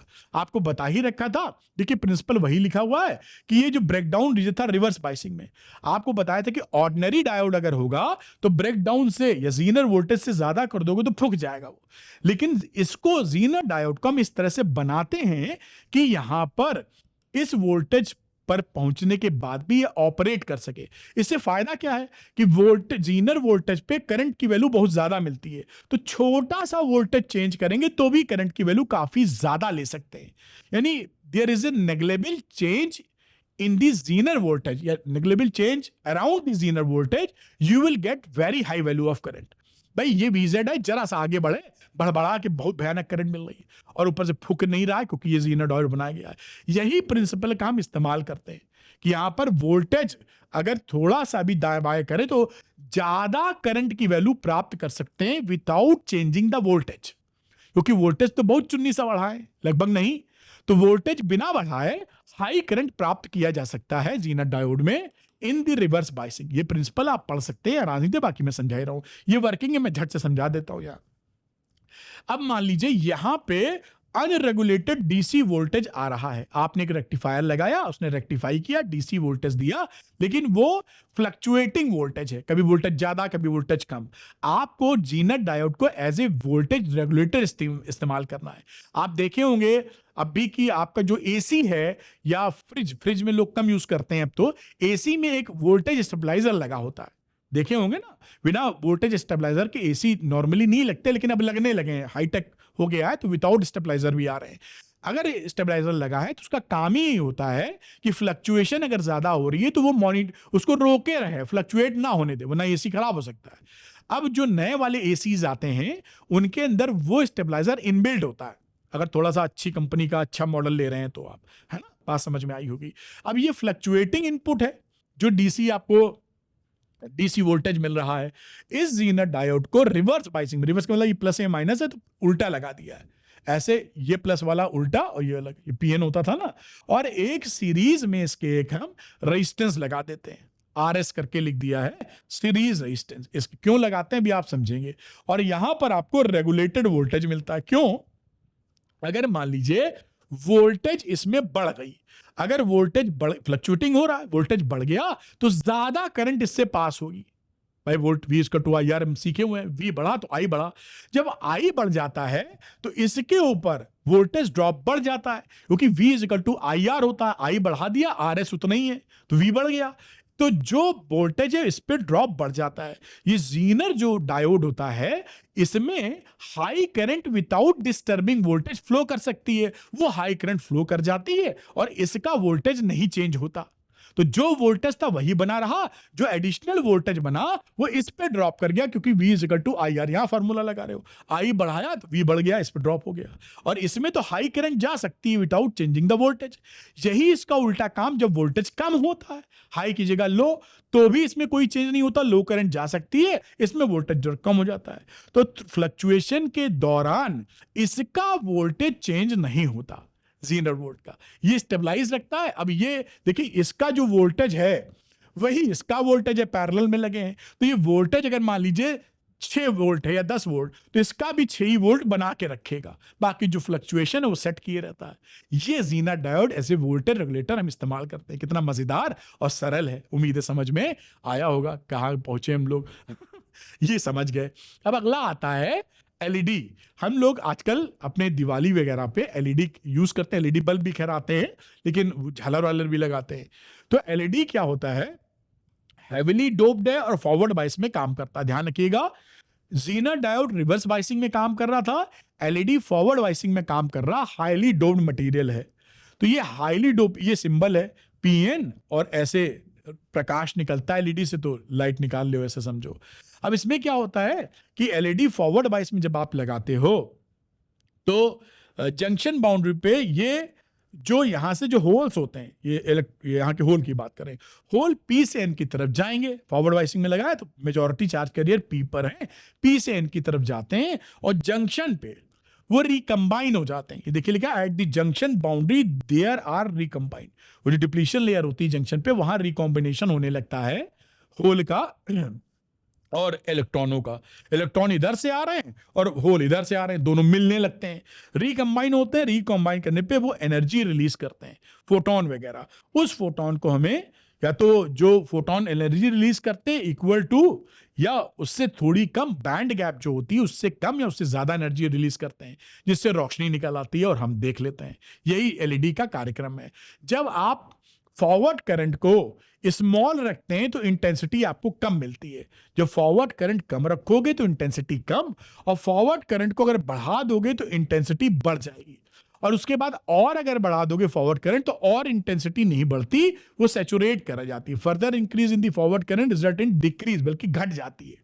अगर आप उसके बावजूद करंट और बढ़ाते हो तो इंटेंसिटी घट जाएगी, एक ऑप्टिमम फिगर आएगी जहां पर इंटेंसिटी आपको मैक्सिमम मिले। अब जो ये लिखा है ना, LEDs are biased in such way that the light emitted efficiency should be maximum. इस तरह से इसकी बाइसिंग करते हैं कि लाइट ये ज्यादा से ज्यादा निकाल सके। दूसरी इंटरेस्टिंग बात, जो सिलिकॉन और जर्मेनियम हम लेते हैं उसमें जो हमारा जो एमिट होता है लाइट, वो इंफ्रारेड रीजन में एमिट होता है, तो हमको दिखाई तो पड़ता नहीं इंफ्रारेड, इसलिए हम सिलिकॉन जर्मेनियम नहीं लेते हैं। हम जो लेते हैं वो ऐसा लेते हैं मटेरियल जैसे गैलियम आर्सेनाइड, जिनका band gap, energy gap 1.8 electron volt से 3 इलेक्ट्रॉन वोल्ट में हो। तो इसमें जब फोटोन निकलेगा तो विजिबल लाइट का निकलेगा। और एलईडी में खास बात क्या होती है, लाल कलर या पीला कलर का एग्जैक्टली आप बना सकते हैं, मोनोक्रोमेटिक लाइट बना सकते हैं, है ना। नॉर्मली जो लाइट होती है बल्ब की वो मोनोक्रोमेटिक नहीं होती। तो उम्मीद है ये समझ पाए कि भाई क्यों आप सिलिकॉन जर्मेनियम यूज नहीं कर रहे हैं, क्योंकि वो जो एमिशन दे रहा है वो इंफ्रारेड रीजन में। जब आप यूज करेंगे विजिबल में तो आपको गैलियम आर्सेनाइड लेना पड़ेगा 1.8 इलेक्ट्रॉन वोल्ट से 3 इलेक्ट्रॉन वोल्ट के बीच के गैप में। ये एलईडी कहानी है। फोटो डायोड की बात करते हैं, सारे आपके कोर्स में है। इसमें उसमें देखिए लाइट निकल रही थी, इसमें लाइट पड़ रही है, ये सिंबल याद करके रखिए। ये रिवर्स बाइसिंग में यूज किया जाता है, इसको पकड़े रहिएगा। अब हम क्या करते हैं कि ये हमने एक पी साइड एन साइड को देखो रिवर्स बाइसिंग में लगा दिया और यहाँ पे लाइट पड़ी। फोटो डायोड का मतलब लाइट पड़नी चाहिए। जब लाइट इस पे पड़ती है तो हम देखते क्या है कि when light of energy H new falls on the photo diode, तो एच न्यू अगर एनर्जी गैप से ज्यादा, जो एच न्यू पड़ रहा है इसके एनर्जी गैप से ज्यादा है, तो ज्यादा इलेक्ट्रॉन्स मूव करते हैं वैलेंस बैंड से कंडक्शन बैंड की तरफ। तो वैलेंस बैंड से कंडक्शन बैंड की तरफ ज्यादा करंट फ्लो होती है, रिवर्स बायस करंट। तो उस आप जितनी इंटेंसिटी की लाइट डालेंगे उतनी ज्यादा करंट यहां पर फ्लो होगी। तो उससे आप देख लेंगे कि भैया अगर इंटेंसिटी ना पड़े तो देख लेंगे कितनी तगड़ी लाइट पड़ी है, या लाइट डाल रहे हैं तो उस करंट से नाप के इंटेंसिटी पता कर सकते हैं। ये है फोटो डायोड। तो a light intensity is increase, the photo current goes on increasing. So photo diode is used to detect light intensity. Example है वीडियो कैमरा। कई बार जो सेंसर्स लगे होते हैं, जैसे आप आजकल शोरूम में जाते होंगे मॉल में, तो शीशे का दरवाजा जैसे ही आप पास पहुंचते हैं खट से वो खुल जाता है, ऑटोमेटिक, किसी को खोलना नहीं है। तो वो सेंसर्स ऐसे ही काम करते हैं कि आप सामने आए तो लाइट इंटेंसिटी घटी और खट से इसने अपना कार्यक्रम किया, है ना। तो लाइट इंटेंसिटी से करंट का हिसाब किताब बन जाता है। ठीक, इसका जो वीआई कैरेक्टरिस्टिक है, देखिए ये इस थर्ड कोऑर्डिनेट में आ रहा है, रिवर्स बाइसिंग है और करंट माइक्रो एम्पियर में। और एक देखिए डार्क करंट लिखा है। डार्क करंट का मतलब होता है बिना लाइट पड़े कुछ करंट फ्लो हो रही होती है इसमें, तो इसको बोलते हैं डार्क करंट। उसके बाद जब लाइट पड़ती है, जैसे जैसे इंटेंसिटी बढ़ाओगे वैसे वैसे करंट की वैल्यू बढ़ती जाएगी। तो आपने देखा, जैसे मैंने उसका बात की कि मॉल में जा रहे हैं, किसी दरवाजा अपना खुल रहा है, कई जगह जो मेंस का यूरिनल होता है, जब फिनिश करके आदमी हटता है तो अपने आप वॉश हो जाता है, वो भी उसी फंडे पर बेस्ड होता है ना। तो वो सेंसर जो काम करते हैं, तो ये काम होगा फोटो डायोड का। अब उसके बाद आता सोलर सेल। आजकल देखिए गवर्नमेंट भी चाहती है कि सब लोग सोलर पैनल लगवा लें, छत के ऊपर बिजली प्रोडक्शन करें। तो सोलर सेल का मोटे अंदाज में क्या कार्यक्रम है, तो सोलर सेल वैसे ही फोटो डायोड के प्रिंसिपल पे ही काम करता है, लेकिन इसको बाइसिंग की जरूरत नहीं पड़ती। ये जो बैटरी लगा रहे हैं ना, ये बैटरी लगाने की जरूरत नहीं है। आपका जो छत पे लगता है सोलर पैनल, आपका शायद लगा भी हो, कई लोग लगवा रहे हैं, तो वहां बैटरी नहीं लगानी पड़ेगी उसको। तो होता क्या है, अगर कोई बैटरी लगा रहा है तो एनर्जी सेव करने के लिए लगा रहा है, इसको चलाने के लिए नहीं लगा रहा। मतलब ये सोलर सेल को चलाने के लिए बैटरी नहीं चाहिए, एनर्जी अलग से लगती है, वो पैनल में लगती है। आप ये मत समझ जाना, पैनल में आपको कई तरह के आते हैं, हाइब्रिड और फलाना धमाका, तो वैसा एग्जैक्टली नहीं सोचना। इसके प्रिंसिपल को हम समझने की कोशिश कर रहे हैं। तो ये PN junction which generates EMF when solar radiation falls on it called the solar cell. तो ये सोलर सेल के ऊपर जब रेडिएशन पड़ता है तो पी और एन की तरफ ईएमएफ डेवलप हो जाता है, जो कि बिजली पैदा करने के काम आ सकता है। ये सेम जैसे फोटोवोल्टाइक सेल है पीछे वाला, उसी प्रिंसिपल पे काम करता है। बस इसका जो सोलर सेल का जो एरिया है पैनल का, वो बड़ा रखते हैं, जैसे ज्यादा लाइट इस पे पड़ सके। बेसिकली 3 स्टेप में इसमें ईएमएफ डेवलप होता है। वो है जनरेशन, सेपरेशन एंड कलेक्शन। तो जनरेशन में क्या है, जब यहाँ पे लाइट पड़ती है तो आपका ईएच पेयर डेवलप हो जाते हैं, इलेक्ट्रॉन होल पेयर, ये टूटते हैं, डेवलप हो जाते हैं। भाई लाइट पड़ी, एनर्जी लिए, अलग हो गए। उसके बाद ये सेपरेशन। अब क्या होता है कि जो ये डिप्लीशन लेयर है वो इलेक्ट्रॉन होल पेयर को खींच के अपनी तरफ ले लेती है। तो separation of electrons and holes due to electric field of the depletion region, electron shift to the N side. ये जो इलेक्ट्रॉन है वो खींच के इधर ले लिया जाएगा और होल जो है खींच के इस तरफ ले लेंगे। तो इलेक्ट्रॉन यहां भर जाएंगे, होल यहां भर जाएंगे। इसकी वजह से क्या हो जाएगा, on reaching electrons at n side and holes on positive side, p side, thus n side becomes negatively charged और p side becomes positively charged। तो दोनों के बीच में EMF डेवलप हो गया। यही सोलर सेल का काम है, पोटेंशियल डिफरेंस डेवलप करना। फिर आप बिजली जैसे ले लीजिए। ये VI कैरेक्टरिस्टिक याद रखिएगा। ये ओपन सर्किट अगर आपका है, यहां पे देखिए, तो ये ओपन सर्किट में VOC बना हुआ है, करंट ये V है और यहां ये करंट की वैल्यू, उस समय कोई करंट नहीं है, बस ईएमएफ बढ़ता जा रहा है। शॉर्ट सर्किट कर देंगे तो आप शॉर्ट सर्किट मतलब पी को इनसे कनेक्ट कर दिए, भड़बड़ा के तगड़ी करंट जाएगी, ऐसी मतलब शॉर्ट सर्किट, उसी मतलब ओपन सर्किट। ये भी वीआई कैरेक्टरिस्टिक आपको याद होनी चाहिए सोलर सेल के लिए। अब कुछ इंपॉर्टेंट पॉइंट भी ध्यान कर लेते हैं, जैसे RMS and average DC current की बात करते हैं। तो फॉर फुल वेव रेक्टिफायर की बात करें तो आई आरएमएस की वैल्यू होती है I0/2, फुल वेव रेक्टिफायर में I0/√2। आई RMS, IDC I0/π, IDC 2 I0/π। याद रखिएगा, कई बार पूछा गया है, बस याद ही रखना है। Maximum efficiency half wave rectifier की होती है 40.6, जबकि जो फुल वेव रेक्टिफायर की है वो करीबन 81.2 या 81 के आसपास समझ सकते हैं।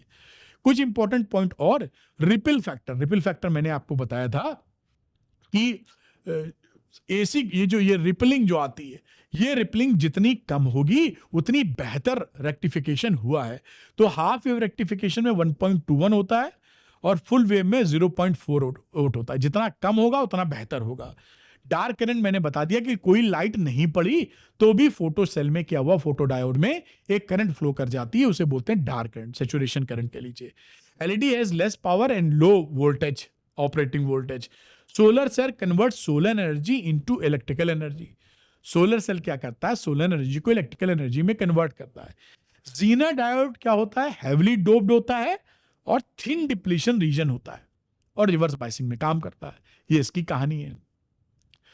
बच्चों करते हैं ये क्वेश्चन, लिखा है if in a PN junction diode a square input signal of 10 volt is applied as shown, ये 10 वोल्ट -5 और पाइप के बीच का है, then the output signal across RL, हमें क्या मिलेगा। तो हमेशा ध्यान रखिएगा ये अल्टरनेटिंग वोल्टेज पल्सेटिंग नेचर आप स्क्वायर वेव दे रहे हैं -5 से 5 अब इसमें जब लगाओगे, डायोड लगा हुआ देखिए, तो डायोड केवल फॉरवर्ड बाइसिंग में काम करता है, रिवर्स में तो रोक देता है करंट, ये बात लिखिए। तो पॉजिटिव हाफ साइकिल पर, ये पॉजिटिव मतलब ये 0 पर है, ये 5 पे है, उस समय करंट ये देगा 5 वोल्ट की। लेकिन जब ये निगेटिव साइकिल में आएगा -5 से 0 में, तब उस समय कोई भी करंट वोल्टेज आउटपुट नहीं मिलेगा। तो आपको आधी साइकिल में जब ये फॉरवर्ड बाइसिंग में तो वोल्टेज मिला, रिवर्स बाइसिंग में नहीं मिला, इसलिए आपका स्क्वायर आउटपुट केवल 0 से 5 वाला मिलेगा, क्योंकि बाकी तो रोक ही दिया इसने। तो ये जो ऑप्शन है आंसर 1 विल बी करेक्ट। ये ध्यान रखिएगा, रिवर्स बाइसिंग में नो करंट, फॉरवर्ड बाइसिंग में जो मिल रहा है उसको आगे बढ़ा देगा। नोट कर लें इसे आप। अब करते हैं बेटा ये सवाल, What is the value of current I in the given circuit? इस given circuit में I की वैल्यू निकालना। इंटरेस्टिंग सवाल है, सरल है लेकिन। अब देखिए क्या होता है, जो लिखा मैं दिखा दूं कि ये जीनर वोल्टेज है 6 वोल्ट, तो इसके बीच में ये voltage, Zener voltage voltage regulator का काम करता है, तो ये ए बी पर भी 6 वोल्ट को रोक के रखेगा, क्योंकि ये पैरेलल आर्म जुड़ी है। तो इसके डीसी के बीच में 6 वोल्ट, तो ए बी के बीच में 6 वोल्ट, तो VDC 6 वोल्ट फिक्स्ड है, तो VAB इज ऑल्सो 6 वोल्ट, क्योंकि ये पैरेलल आर्म है और ये जीनर डायोड वोल्टेज रेगुलेटर का काम करता है, इसलिए 6 वोल्ट को फिक्स करके रखेगा। अब देखिए 6 वोल्ट जब यहां पे फिक्स हो गया तो 18 वोल्ट में 12 वोल्ट इसके लिए बचा। ये देखिए VED यानी इसके अक्रॉस कितना वोल्टेज है, 18 - 6, क्योंकि 6 तो इधर ड्रॉप हो रहा, दोनों पैरेलल में, तो 12 वोल्ट आपको मिला। अब 12 वोल्ट के लिए आई अगर इसके अंदर हम निकालने जाएं, इसके लिए इसमें कितनी करंट है, तो आई हो गया VED/R, V हो गया VED 12 और 500 ओम का इसका रेजिस्टेंस है, तो इसमें करंट की वैल्यू हो गई 24 मिली एम्पियर। और यही करंट सर्किट की, यही अपना जाएगी बटेगी, इसमें जो भी जाना है आगे उस तरह जाएगी और कुल मिल जाएगी। तो वैल्यू ऑफ करंट कितनी रही, 24 मिली एम्पियर। इस तरह से सवाल हो जाएगा। आसान है, इंटरेस्टिंग है, इंपॉर्टेंट है, नोट करो आप। अब करते हैं ये क्वेश्चन बेटा, तो a photo detector is made from a semiconductor with EG is equal to 0.75 electron volt. Calculate the maximum wavelength which it can detect. भाई एनर्जी गैप जो आपको दे रखा है वो 0.75 का है, तो उसी गैप के बराबर ही तो लैम्डा पता कर पाएगा जो फोटो डिटेक्टर है ना। तो EG is equal to h nu max बराबर HC/लैम्डा मैक्स। लैम्डा मैक्स की वैल्यू हो गई HC/EG।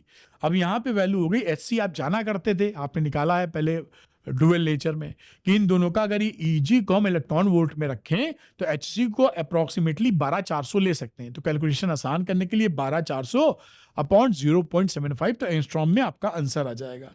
तो करीब करीब 16×5 तो 33 अप्रोक्सीमेटली इतना एंगस्ट्रॉम का ये डिटेक्शन कर पाएगा। तो आसानी से इसको नोट कर लीजिए आप। तो ये पूरा बेटा मैंने आपको कवर करा दिया, अब इसको आप नोट कर सकते हैं। और जाने से पहले याद दिलाऊंगा कि आपको क्योंकि समय कम है तो ऑप्टिमाइज्ड क्वेश्चन लगाइए जो प्रैक्टिस को इतना इंप्रूव करें कि आप बहुत अच्छी स्कोरिंग कर पाएं फिजिक्स में। तो ये नीट श्योर क्वेश्चन है। नीट श्योर क्वेश्चन में हर चैप्टर पे 25 MCQ हैं, आप इसको लगा सकते हैं, फुली सॉल्व्ड हैं। जिससे कि आपकी प्रैक्टिस एकदम ऑप्टिमाइज्ड हो, उसी डायरेक्शन में हो जैसे कि सवाल आ सकता हो या वैसी प्रैक्टिस बने। तो बेस्ट प्रैक्टिस के लिए कम समय में आप नीट श्योर क्वेश्चन का इस्तेमाल कर सकते हैं। जो बच्चे नीट श्योर क्वेश्चन लेना चाहते हैं वो अरविंद नीट ऐप को डाउनलोड कर लें, उसके स्टोर सेक्शन में जाइए, यहां नीट श्योर क्वेश्चन दिखाई पड़ेगा, लेकर लगा लीजिए और अपने सिलेक्शन के चांसेस को इंक्रीज कर लीजिए। Thank you very much for watching this video. Arvind NEET channel को सब्सक्राइब करना मत भूलिएगा। और हाँ, लॉजिक गेट का मैं अलग से एक वीडियो बनाऊंगा सेपरेट, क्योंकि उससे एक क्वेश्चन आता ही है, तो जिससे कि आप बेहतरीन ढंग से उसको संभाल सकें। Thank you very much, wish you all the best.